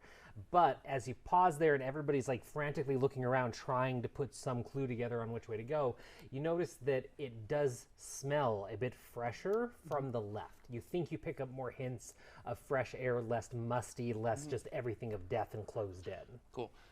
So just like clean air this way. Okay. Cool. You guys tear off down left? All right. So about 150 feet down, the hallway continues the same way. There's still those excavation pockets, everything else like that. You eventually see a set of stairs start to come into existence as your light reaches it. There's no other doors, there's no other passageways, there's just a set of simple stairs cut into some sort of marble or granite, naturally existing even, it looks like. No sign of anything else so far. Just generally keeping an eye out for traps as we go through. As you're rushing haphazardly down the hallways? I mean, I'm looking for the more obvious ones. Okay. Yes. Big shinies. Make a perception check. Would be really nice if we had a rogue. I'm sneaky as shit. 21. 21?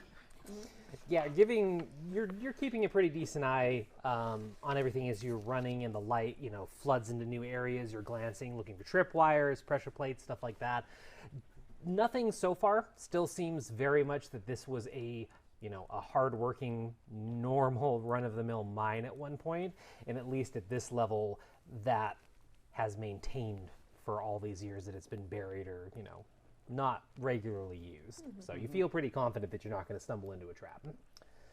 But you have the staircase before all of you, and it's still dark except the light that you're providing. What you can do? Well, got the torch. Really not much to do but climb. Let's go up. Yeah. Does anyone feel slightly bad for the beholder? I feel like somehow that's going to come back and bite us in the ass. Nah. I'm kind of partial to the one with your face. I'm not planning to be here long enough for it to bite me in the ass. You so hear you a all have fun with long, that. prolonged explosion ripple out behind you from the direction that you came, and the entire ground buckles and shakes for a moment. Yeah, that's probably the beholder. I think he's mad. With debris kind of falling down from the ceiling. Up the stairs. Yep. That said, he's probably dead already. Let's go. And you go. All right. So you tear up the stairs, and the stairs are a bit of a climb, but after about 200 of them, through the darkness, you reach a large set of wooden doors that are already open. One's kind of swinging lazily on a hinge. And bursting through them, you step into an area that looks like it was used as a barracks somewhat recently. So like looking around before you is about a 300 by 400 foot room. There's bedrolls strewn all over the place. It's still dusty, it's still dirty, it still looks like this was part of a mine at one point, but right now it looks like in some recent time it's been being used. There are some fires, signs of cooking. It's all doused and nothing's active right now, and everything seems cold, but it does feel like people have actually been here somewhat recently. As for exits, directly in front of you, there's another hallway, and then off to the left, there's another set of stairs. Up? Yeah. But maybe we should begin stealthing. People are about. We're still disguised, right? That hasn't worn off? Nope.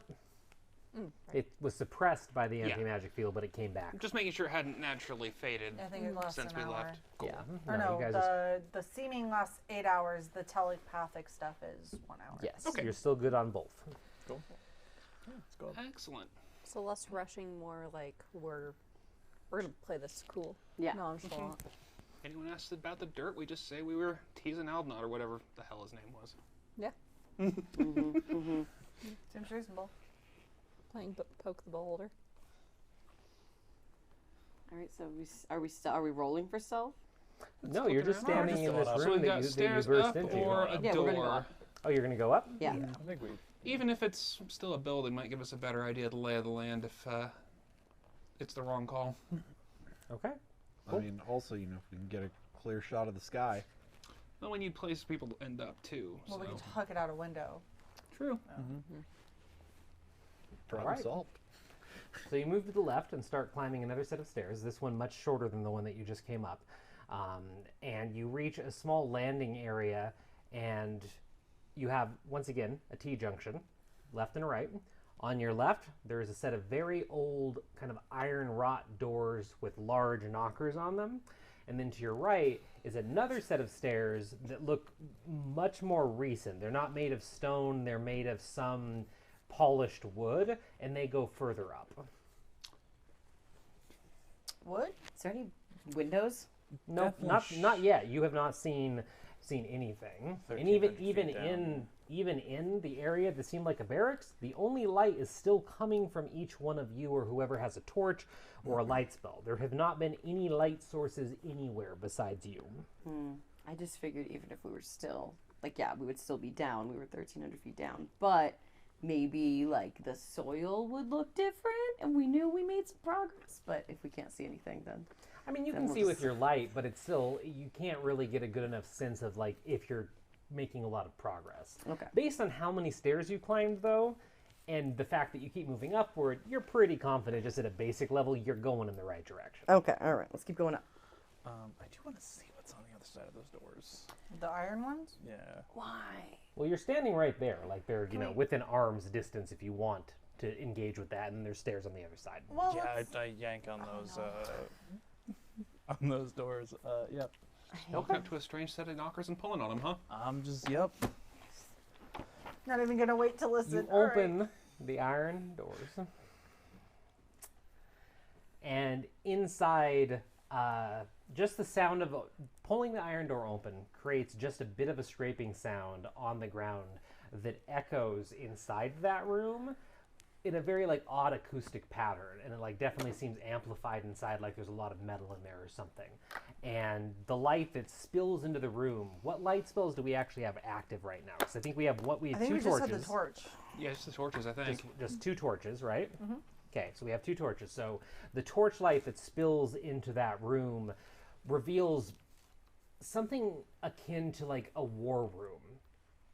It feels misplaced out of time at this point as well, because everything in that room is made of very rich woods, metals, and there is a thick layer of dust on everything inside that room. There looks to be a set of footprints that maybe disturbed it within the last couple years, but it is very dusty inside that room, and you see a large map on the wall. From what you can glean standing there, it looks like a rough map of the entire planet of Akorah, and yeah, it's intriguing.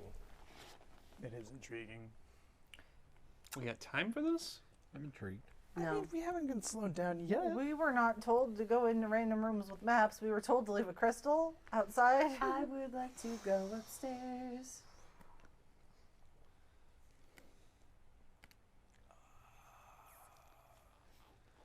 I don't think anything's gonna happen to this shit while we're upstairs either, so... Unless we die while we're up there, and he just dies unsatisfied. You know she what? dies unsatisfied. Screw it. I go in there. Marissa suddenly just wheels herself We right past. cannot talk about this anymore. I'm gonna go in. I'm not Just I going. about like to give it, up. making decisions, being bold. I like it. So yeah, you go ahead and roll into the room. You have one of the torches, right? Isn't it attached to your chair? No. Well, wait. Yeah, I do. Okay. Yeah, you had one of the torches lit. So rolling into the room, the light spills out. And this room really isn't that big at all. And honestly, it's kind of the size of the little studio stage we're shooting on right now. So it's more of a study, even though it's been converted to a war room. Inside, you have two bookshelves to your right, the map of the planet on the left, a big dark wooden table in the middle that has a variety of maps and documents strewn all over it. And then in the far back of it, there seems like there was an old fireplace that has been boarded up. And yeah, the whole room is very dusty. Why would you board up a fireplace? Does fireplace go up to surface? I mean, Maybe. smoke's got to go Ooh, somewhere. That's a good idea. Maybe it does go up to the Yeah, surface. climb up the chimney like goddamn Santa Claus. That's a great idea. Fuck's a Santa Claus? I can cast Yeah. fly. Yeah, let's get this open and see if you can see anything. You guys open it. I Yeah. want to look at the documents, see if anything is related to the magic, the anti-magic, the permits, anything like Edwin may have been here. Okay. Yeah, go ahead and make an investigation check to look over that. Who's dealing with the fireplace? I am. You are? Ineffectively, yes. Are you just over there struggling with the board? Yeah, I'm or- like, That was a 13, so I'm going to go help her. No, 13 total. We'll wait a second for that. So are you going to do a strength check and try and pull the boards off? Yeah, okay, it's make a not strength gonna check. go well. Do it. Let's see. Oh, yeah, that's what I thought it was. 1, but not natural. Not natural. I have a -2. So poor Zarissa is just over there going, What are you doing? and it's not the sound of the nails that aren't moving, it's her. Gotta get the board off. I will Why? help her with that. There are perfectly good stairs. I just want to throw that out there. I'm in agreement there. But Edwin might be at the top of the stairs, and we could just go whoop up a chimney. But we don't know where it goes. What Well, if we that's just what- put the crystal on top of the chimney and then no one knows it's there?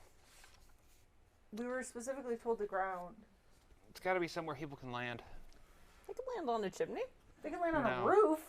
Yeah. We should not have them land on a chimney. Okay. As I'm looking over, I can give 4 of us the fly spell, so we can go faster either through the halls or up the Great. chimney. Are you going to try and pull at the boards? Yes. Make a strength check. As you're looking through all of the documents on the table, it immediately becomes obvious to you that this is all in a language that you don't recognize. So, based on the layout of the documents, you can tell that there's order forms for something, or at least it looks like, an invoice, some sort of an inventory. There's personal letters, there's some sort of research.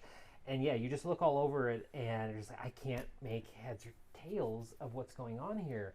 And your eyes drift up to the map that's on the wall. It's an incredibly old version of Akorah. Things are rough on it. Like, just squinting at it, you're like, well, some of the major lakes aren't even on it, and the coastlines are really rough, and things just don't look the way you're used to seeing any of the continents representative, just off enough to kind of prickle something in the back of your head.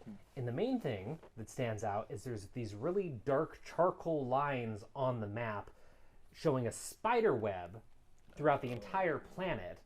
Just black line, black line, black line, kind of like ley lines, but they're in a very black charcoal, forming this web around all of the continents on the map.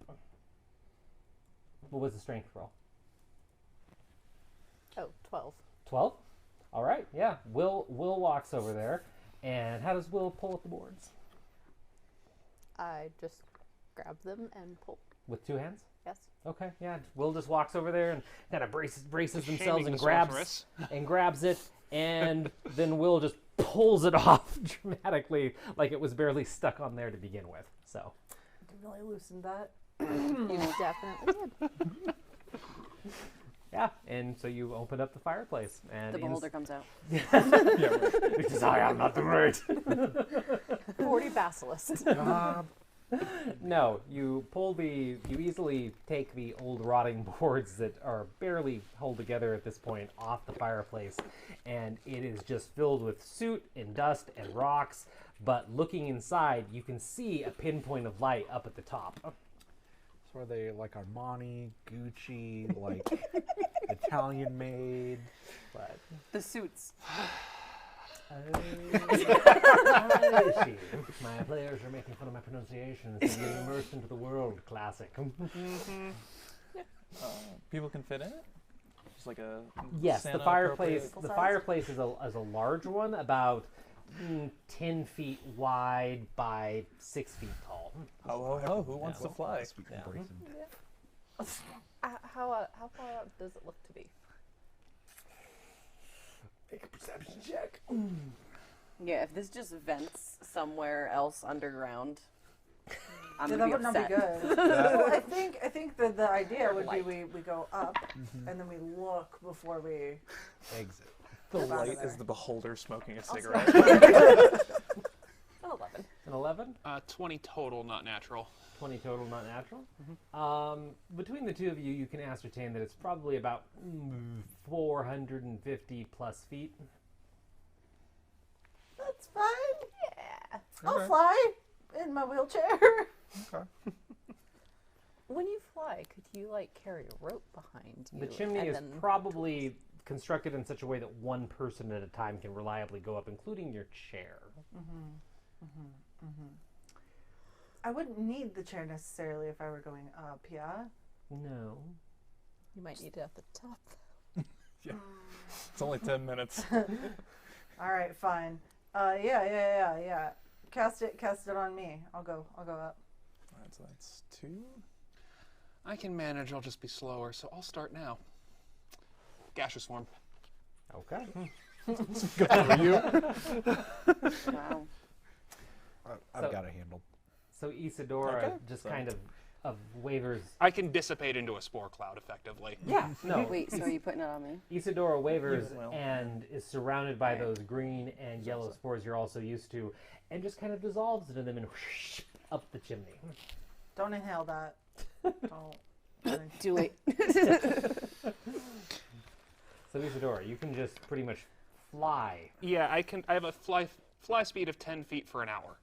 of 10 feet for an hour. Okay, so then you can just make your way. So I'll be slower than everybody else, but I can just start now. It's gonna take 45 minutes.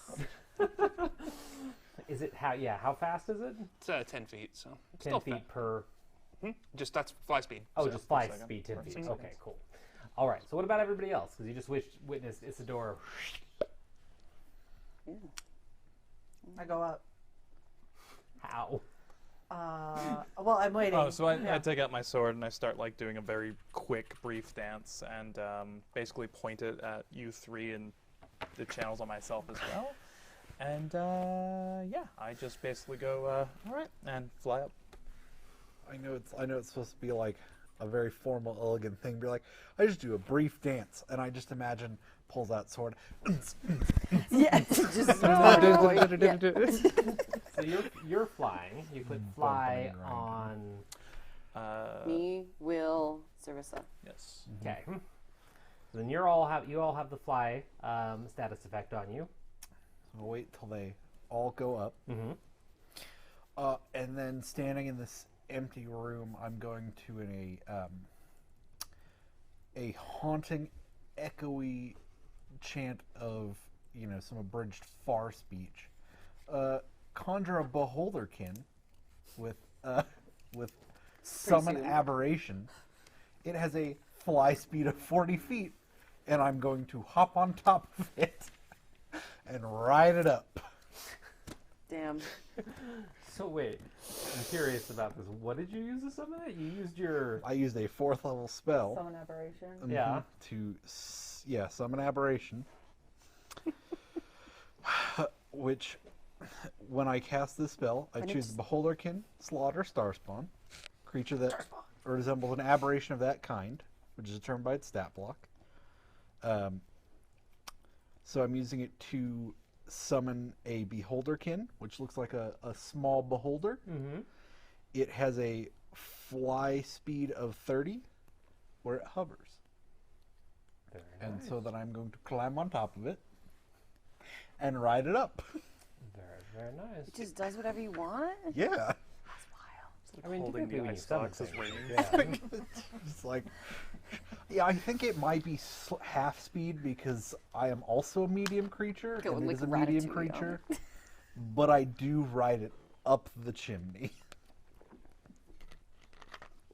All right. I was gonna say like we could also just like all collectively hold a rope and like drag everyone else. Too late now. No, this is the That's correct what I was solution. I like this energy. Let me It's creative, which is the entire point of it. So that is one way to do it. If Alnod could see it, I think he would be very insulted right now. But who knows what happened to Alnod? Not my problem. Yeah, Technically, knows what happened to Alnod. This is my beholder. This is my problem. There are many like it, but this one is yours. Yes. So, okay, yeah, you are able to climb atop this beholderkin and slowly float up the chimney. So we now have a chimney full of... And you're faster than us, right? So we're just in there, and you're like, move out the way, trying to like merge in and out. It's just under someone's butt. No, so the beholderkin has a speed of 30 feet. Oh. We can go. Yeah, 60, fly is 120. 60. Gotcha. So y'all are hauling ass, which is why I'm like, I'm gonna go last. Yes. I will be slow. And I'm the slowest, but I'm also an intangible cloud right now. Yeah, so we just pass through you. You're not a problem. Try not to inhale. Just farts. Isadora doesn't have like one finger. Yeah. At the end of this. No, it's like we get up there, and then like I don't reform until like one of you like coughs and like. Oh no! Thank you. It's terrible. Yeah. All right, so we're just floating. Yeah. All right. So yeah, eventually you all make it to the top, but the first one to the top is going to be somebody that has the fly spell all on them, and it would be the first person, considering that you could technically go through Isadora's Spore Cloud without any harm coming to anyone. Who's going to be the first one at the top? Yep. Zarissa. Had a feeling it would be. Yeah. So you're going to reach the top before anybody else. They're going to be right behind you, though. So as you're, the last 50 feet or so, and you, of course, would be paying attention to this on the way up. You notice that this chimney definitely feels like it is showing you the age of this place like the rings on a tree. Because as you go up, you see like this old constructed, elegant brick down there. You go through areas where it's dirt that's being held up with boards that are driven through. And then as you get higher and higher, you see more modern sort of like brick and then metal sheets. And then as you reach the top, it has a hood on it, kind of a slanted, hood to deflect weather and stuff like that. But there's still a really decent gap about that size. And as you float up and look around, you are greeted with a spectacular view of the Chestle Peaks. And it looks like you are in the absolute middle of this old mining compound converted into fortress. So you kind of just get a moment of that, fresh mountain air after especially being down there, and you're just kind of floating magically, and you can look around and see through all sides of this, chimney hat. And you can see the other buildings that had been described to you. You can see that it's a somewhat cloudy morning with the sun just starting to rise, and you can see a lot of activity of people moving around. Is there anything that looks kind of like covered? What do you mean? So the thing that we're supposed to place, is it noticeable? So the homing crystal that they gave you is a pinkish purple crystal that kind of fits right in the palm of an average hand. And they said that you had to activate it with a rune on the bottom of it. In its current state, it's a really pretty gem. I mean, it's not going to be too noticeable if you're not looking for It's it. going to we have shoot to up like activate a it, right? beacon. Say what? We have to activate it? Oh. Yes, somebody on the ground has to place it, preferably on the ground, and then activate the rune. They'll be able to see it above. Got you. Okay. But we couldn't say hit the button and yeet it out a window. I mean, you didn't ask that question to them.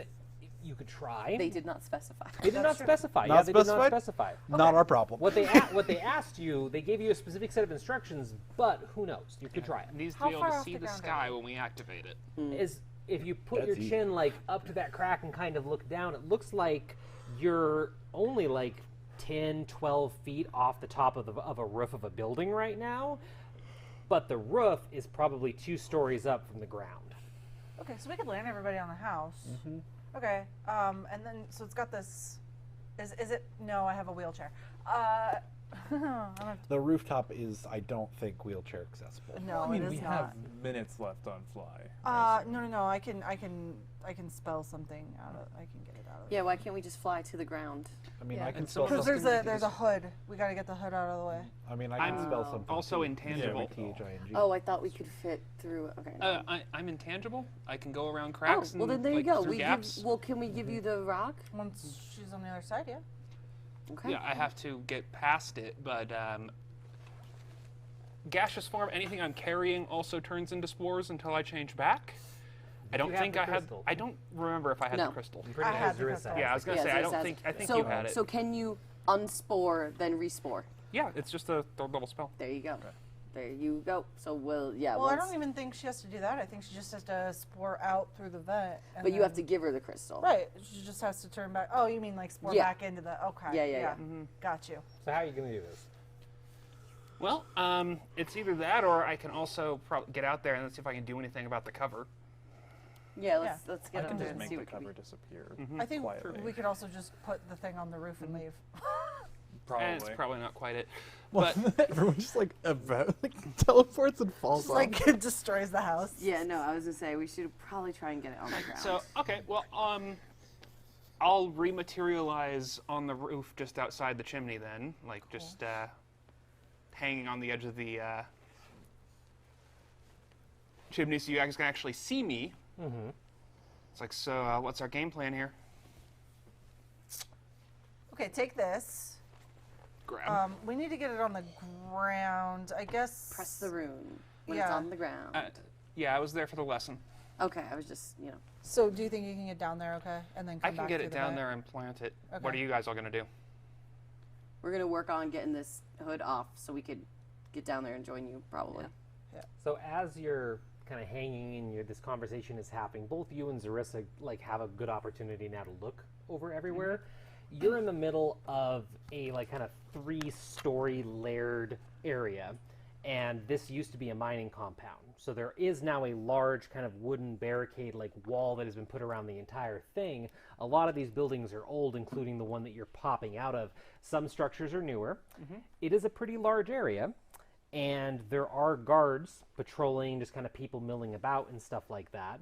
Down at the bottom of the 3 levels near the gates, there is a weird crystal-like spider that is inactive, just kind of sitting there looking at the gates with a lot of people milling around it. Outside of the barricades and the gates, there are rank and file 500 to 700 troops probably that are camped out there that are all carrying the banner of Edwin right now. So like we're kind of more in the inner ring of the fortress. You're then? in the highest inner ring of the fortress right now. Okay, So it so looks if we- like you're popping out of a smaller house towards the back. But that's the like kind so of if this view is like laid. the central keep area, if we wanted to drop an army in on the by surprise, this is where we would want to do it. What do we see like immediately down in this ring with us as far as like potential landing zones? So 2 stories down is just kind of really well-worn dirt, and you're coming from like a small building off to the right side.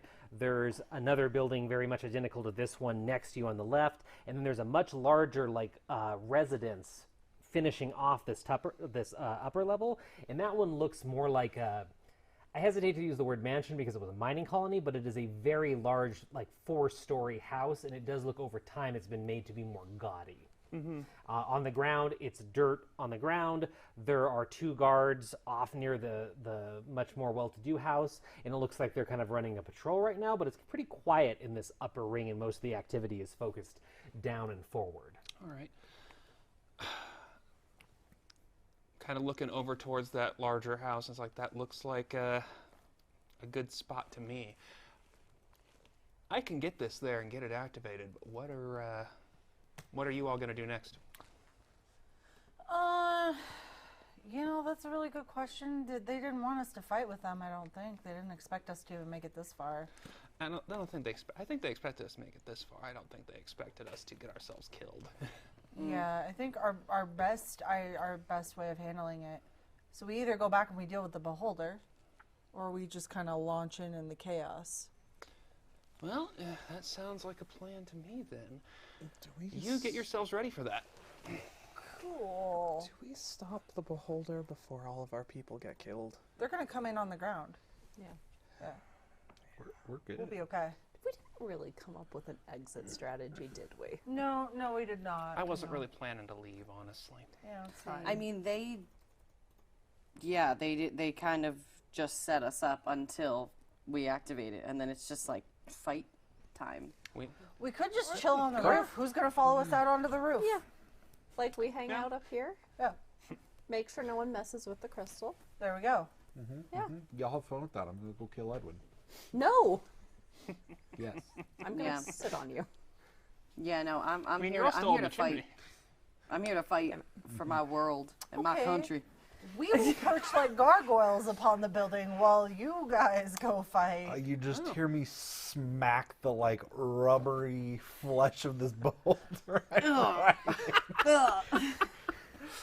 Wait, so are we still in the chimney? We're still in the chimney. Yes, you're still on the chimney. First, Nobody we has should- gotten out of it we except should get Isadora. this off so that way the fly doesn't end and we plummet to I our understand. death. We have plenty of time. No.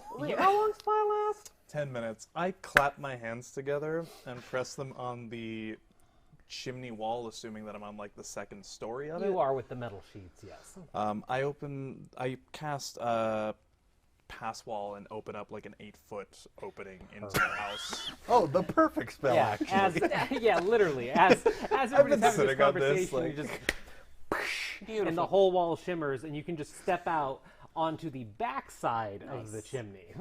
You all go ahead, get ready for when the noise comes down. Then I'm going to get this placed over there.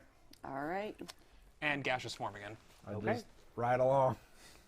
Ride along on my little doggy. So, Isadora is currently in a gaseous form, drifting off towards the house to the left that is the larger, intricate one. With the with, nice with dirt the area device, in front with of the it, yeah. crystal.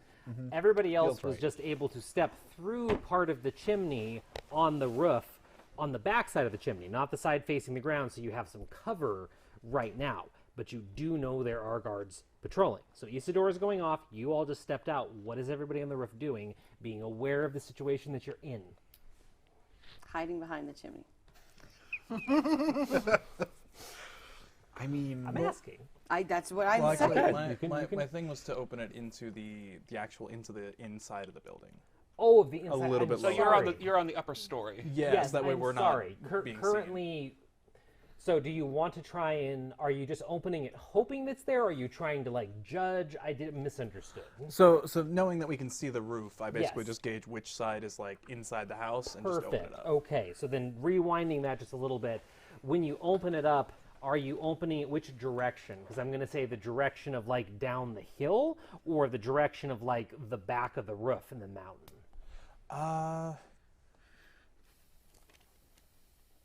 Or it could be one of the sides either, but just so I have some sense of, like, which way are you going to try and open the wall. Whichever side seems like there's more house, I guess. I mean, that's a tough call because you're in just a chimney right now. Right. So, I mean, Down the hill then. We'll see. down the hill. So we'll go like this. Then, if you're in the chimney, that's the way out to the battlefield. Cool. So then you shimmer that wall. Opens up same way, but this time it opens into a nondescript bedroom, and it looks like there is a fireplace, a very small fireplace, but you just melted the entire wall with magic for a brief moment. So everybody can step through into this room if they'd like. It's a small single bedroom. There's a cot in a corner, and there's a window with curtains drawn on it and a door off to the side. Yeah, I step into the bedroom. Okay. So bedroom, floating off with the crystal. I mean, I ride off into the bedroom. Okay, you ride off to Our the new bedroom. best friend. Yep. Listen, I've got this summon for an hour. Have you named it? Nice. Not yet. No. Okay. It'll come. Clementine. Ooh. Will, Zarissa? Also entering. So Clementine seems lovely, but not very Subtle? subtle. No. Who said I was going for subtle? We're trying to not get murdered right now. I take a blanket off the bed and throw it over Clementine. As I'm sitting on Clementine, which now I'm thinking about it. As I say it, I think the beholderkin takes on a vaguely orange hue. Ooh. You know, like a clementine. Like a Clementine. Yeah. I hate it so much. As you should. As you should. Why would you hate this when this is just nothing but a delight? Will and Zarissa, you both came into the room as well, right? Yeah. Or Before are I you come doing out something of that else? chimney, because I'm up at the top, Yes. I want to just do a quick, like, eye roam of the room. A perception check. I want to look at the room, make sure nothing's hiding in here. Doing Yes. a gander. Okay. A gander. So you just want to look around the room, make a perception check, please. You see, Just a gander check. Again. 12? 12? Yeah. Better than a goose check. Yep, nothing seems out of place that you can tell. This room, you do immediately clock the fact this has been a room that has been lived in a bunch recently, and you feel like you've, re-entered reality or normalcy by looking in this room. So, yep. Yeah, I'll come out. Okay. And you've taken we're going to say you took the wheelchair with you with the fly spell? Yes. Okay. I belted into it. I did not unbelt myself. All right, so everybody's able to enter, and then once you're through, the pass wall goes away, right? I can keep it for up to an hour. Okay, so you're just keeping it for now then. Perfect. I hate to ask this question. Is pass wall a concentration spell? No. Oh, thank goodness. Yeah, no, I wasn't going to kill us all. It's like, shit. Open the wall and That's why the beholder spawn was at the bottom of the stack. Clementine saving the day. So you're all in this room. The wall is pass-walled.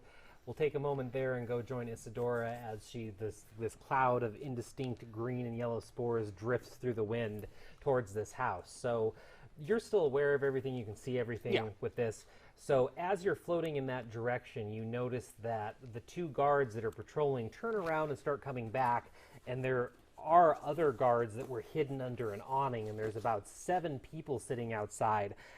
2 of them look like they're guards. The rest just kind of look like nondescript individuals. One has a staff, but they just seem like a random group of adventurers for the most part, and they're sitting in the entryway. There's a wagon nearby. There's some horses nearby. These people aren't really talking right now.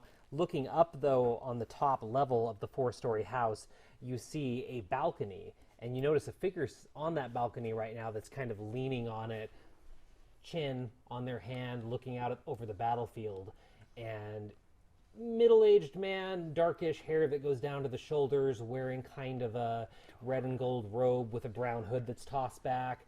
And he looks very dirty. Even from this distance, you can make out like there's dirt smeared on his face. And you get an overwhelming sense of just how tired this person looks.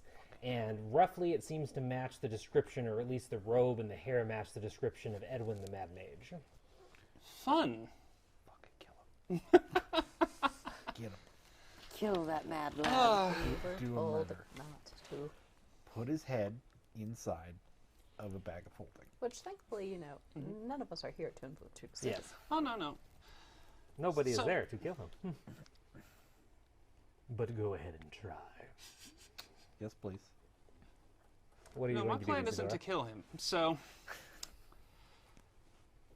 I'm just giving a quick glance around this courtyard now that I've got more of a lay of the land, and I just need some place where I can rematerialize for 10 seconds without like immediately getting jumped. So So looking around, you have a few options before you.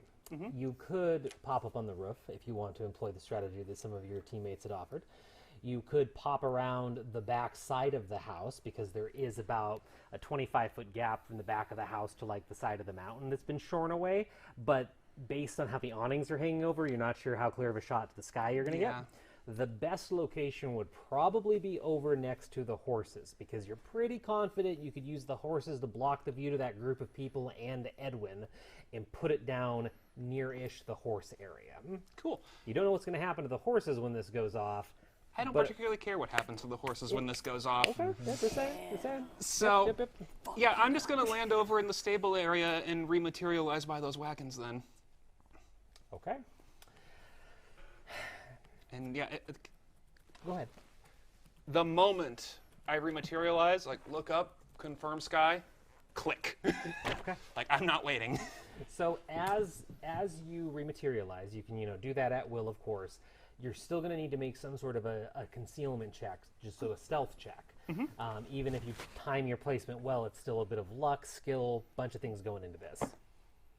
All right, let me double check how fast something goes off. And if you have a special way that you want to do it, or some flavor you want to add, or anything else. I do have Pass Without Trace, Okay. which it's a 1-action spell cost to just immediately give me a giant bonus to hide as I kind of start blending into the surroundings. Okay, but you would have to materialize, And- cast it, then stealth. Yeah. So you won't be able to use it in this case. Then you'd have to immediately do the stealth roll coming out. Fair unless enough. you have something else that you want to like play into the way that you're trying to do this. Well, stealth would be nice, but ultimately, I'm already dead. My goal is get the army here. I don't particularly care if I'm walking out of this keep. Fair point. Fair point. Look it. Are Time to do a murder. Let me ask you this then. With that in mind, are you going to throw caution to the wind and just go for it, or are you still going to try and stealth? Because either option, of course, is available to you at this point. I'm getting this thing activated, and then if somebody notices me, that's that. Okay. You know? Okay, so then you're just kind of going for it. I'm getting the mission done. At this point. Okay. Well, with that in mind, just for flavor and curiosity here, do you still want to go by the horses, or are you just going to go right in front of the house where there's a huge swath of, open dirt? You know, if we're going to go ahead and do that, then yeah, let's just go ahead and just land in the field. Okay. And yeah, just materialize, literally just look up at that balcony, rune, toss it at my feet. I love it. I love it. Just a big old fuck you. Fight me. Fight me. All right, so from your bedroom perspective for the rest of the party, because you do have a window in there, you can see the scenery of where this is about to take place. And all of you in the bedroom, I'm going to rewind just a little bit here to make sure everything lines up. And while Isadora is flying over there in the spore cloud, you can see Edwin from this window too. So even though you're further away and don't have as clear as a guess, you see someone standing at the top of the biggest building around here in that cloak. It's probably going to be Edwin. So you all kind of get to take this scene in as the very hard to see, almost impossible to see spore cloud is flying over there and kind of centering for where Isadora is going to drop. So at some point, Isadora makes the decision that, you know what, I'm just going to go for this. And I might be dead already. So you center yourself in, not even a courtyard, but just a large swath of barren dirt in front of this converted mining house, what it probably was, many years ago. And your spores coalesce in a beautiful cascade of green and yellow light into your normal form. And as soon as you regain enough of your body to look up, confirm what you already knew, and there was a big, beautiful shot at the sky, your thumb slides over the rune on the bottom, and that crystal starts to grow an iridescent, unreal purple, and you just drop it in front of you as it embeds into the ground. In the next couple of seconds, all of those people that were sitting under the awning gasp, cry out, spring up into action, but your eyes are still up, focused on Edwin. And you get this moment of connection where Edwin doesn't even move from his pose and just looks down at you and his eyes lock. And despite the things that you have heard about him and assume of him, he looks at you with just an expression of deep sadness at first, before he even realizes what's going on. And you see, as that gem starts to glow and crackle on the ground, his eyes widen in fear, and he pushes himself up and runs away, and you lose sight of him as he runs back into the house. Even though you can't see it right now, the other counterpoint to this that's happening in the sky is the entire complement of heroes that the heroes of Arlia and everybody else have brought with them is sitting in that weird mystical house, 14,000 feet in the air, waiting. And the second that crystal goes on, everybody in that house sees a brief little flash, and you have this wall of people standing in this flying house. And if you weren't with us for the first part, this flying house, very old house, bigger on the inside than the outside. And one wall was blown off by a mage by the name of Anomaly. And you have this site where this house is just floating, standstill, 14,000 feet in the air. And you have a wall of people in the house standing there kind of looking over the side, waiting for something to happen down below on what will become a battlefield. And once Isadora does this, there's a very faint purple spark in the distance, and 3 individuals just without warning leap out of the house and plummet. There is a human, a gnome, and a halfling, and they're all wearing these very tight outfits that are made of blue and silver with capes on them, and they plummet down. The gnome has what can be best described as some kind of a rifle with them that has all sorts of different attachments and crystals on it. And these three people plummet down, kind of twirling around each other, just shooting down from this house. And the gnome has to take an incredibly difficult shot about halfway down, where they have to get that gun down and aim roughly at where Isadora dropped that. And they struggle and aren't able to line it up until the human does kind of a spinning kick in the air as they're falling and slams their heel down on the butt of the gun and helps them get the shot down. They fire it, and for a brief moment, the house and the crystal are connected by a line of blue that shoots out from both ends of the gun, and then a massive cloud of purple smoke rushes down from the house and envelops Isadora where they were standing, and obscures like the entire house, where Edwin was, everything else. And there's just a moment of silence, as not so much silence, the air is crackling with so much magical energy you can't hear anything. And over the next couple of seconds, people just start appearing out of the smoke, running, screaming, yelling, weapons at the ready, spells firing. And it seems like this allows people from the house to just simply magically be teleported down to the ground and go out running. And you see a steady stream of an army pour out of this and run down the hill, starting to engage all of the troops, this weird crystal-like spider entity that springs into life at the bottom. And you see the distinct forms trickle out to the sides of a small gnome with pink hair pulled up into pigtails, one red dragonkin, one silver dragonkin, and a very small, slender human woman with white skin and black eyes. And they pull off to the side and barge into where the house most likely is, hidden in the mist. Isadora, you lose consciousness for just the briefest of seconds, as in you feel the effects of this cloud wash over you, and you find yourself standing up in the sky, looking over the edge, alone currently, in the house that's just creaking in the air.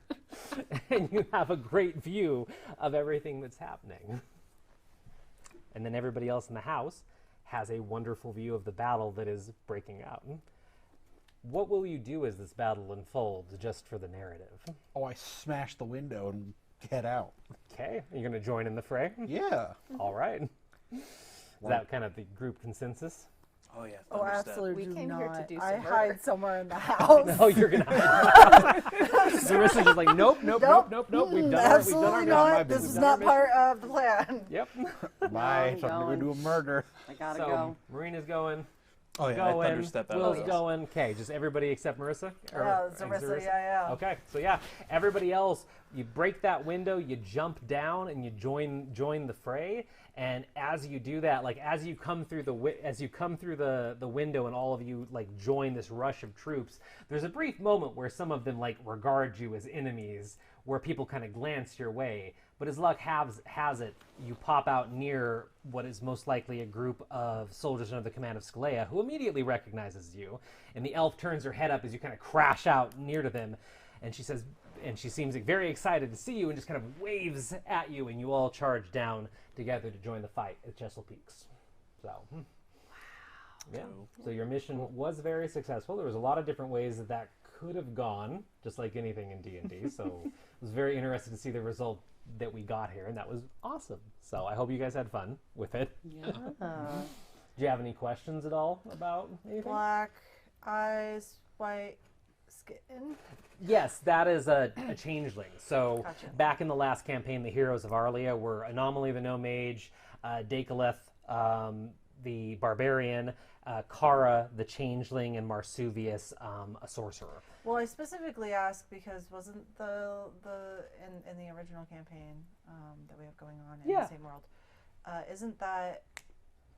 wasn't the woman No, who like she's she's just pink. She's pink. Yeah, she's pink. Different Oh, color. from the main with campaign. the, Yeah, the she's black pink. ooze. Yeah, No, yeah, yeah. that's Kara's just the stereotypical image of a changeling, where she's got really pale skin and black eyes if she's not changed into something that isn't a changeling. So that was just my description of those old characters. But yeah. Oh. Yep. So, any repercussions from the Beholder and the Eldritch Horror and George the Giant? Not during the battle? No, during the battle, that's a good point for narrative. Like, yeah, during the battle, they are never seen. And even during cleanup and stuff like that afterwards, as far as you're aware, they never showed up again. You are able to piece together afterwards, just as a group, that the weird eldritch thing that popped out of the chain, or that was the chain, most likely was a very elder mimic. But beyond that, they never So you showed did up. have a mimic hidden. Called it. So you could have cast it on the chain. The chain was a valid spell And I target. thought I was overthinking things, but when you guys said, yeah, chains aren't creatures, and Kira was just sitting over there like...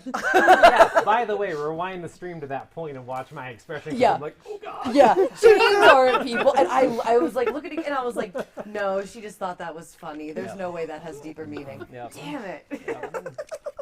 But if a very curious bard went down there afterwards and was like, hey, what's going on down here?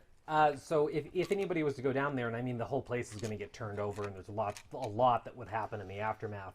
Past those doors that led to the semi-barracks area kind of thing, everything's caved in. Ooh. But yeah, you could have gone back, could have looked. Everything would have been caved in at that point. So. There's no rush to So go it's the upstairs. Beholder. The Beholder is the one who has been betrayed. Maybe. We were supposed to be Maybe. friends, and then we were not. Maybe it'll come up in the actual campaign or the next It's campaign. the Beholder. The giant was the true. That was the true Beholder. But the battle is won eventually at the Chestle Peaks. Edwin is defeated? ? The battle is written off, as a great success, and the heroes of Arlia somehow restore the flow of magic through the ley lines through a large part of the world. Not really sure how. Even the individuals that are there, you briefly see them at one point. You hear that Edwin is defeated. Magic is restored within a couple hours, but the details behind all of that never really explained to at least anybody that you know. Anybody in Hell of High Water, or anybody that's willing to explain it to you, which is still somewhat of a mystery. But after the battle, you are offered, transportation to wherever you need to go, sort of thing, and they will take you using that strange mystical house to wherever you need to go. And they actually use that to get a lot of people out of there before the battle's over. Wow. Yeah. Holy shit. Cool. Well, thank you guys for joining us online. Friends, family, friends of friends, family of family. For our test stream, we're still figuring out the tech, how we're playing as a group, a lot of different things. So if you enjoyed it, please keep following us follow Mythical Family on Twitter, join our Discord, all the different things that we have out there. And stay tuned, because we all are going to turn this into a weekly streamed campaign here in the future. We're actually moving studios here soon too, so we're going to be in a different space.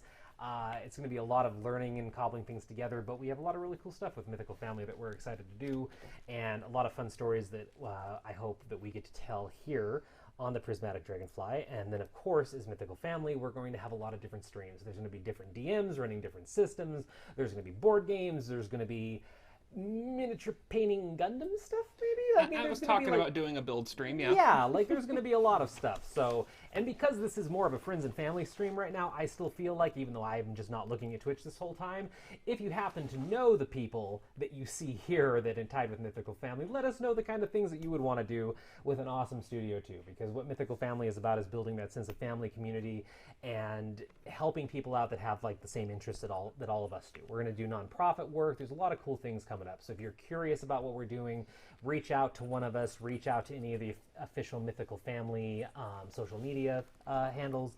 We'd love to talk more, and hope you follow along with us in the future. But for now, thank you for joining us on this little test stream, the second test stream, and we'll see you soon in the future. So have a good night, everybody. Thank you again for joining us.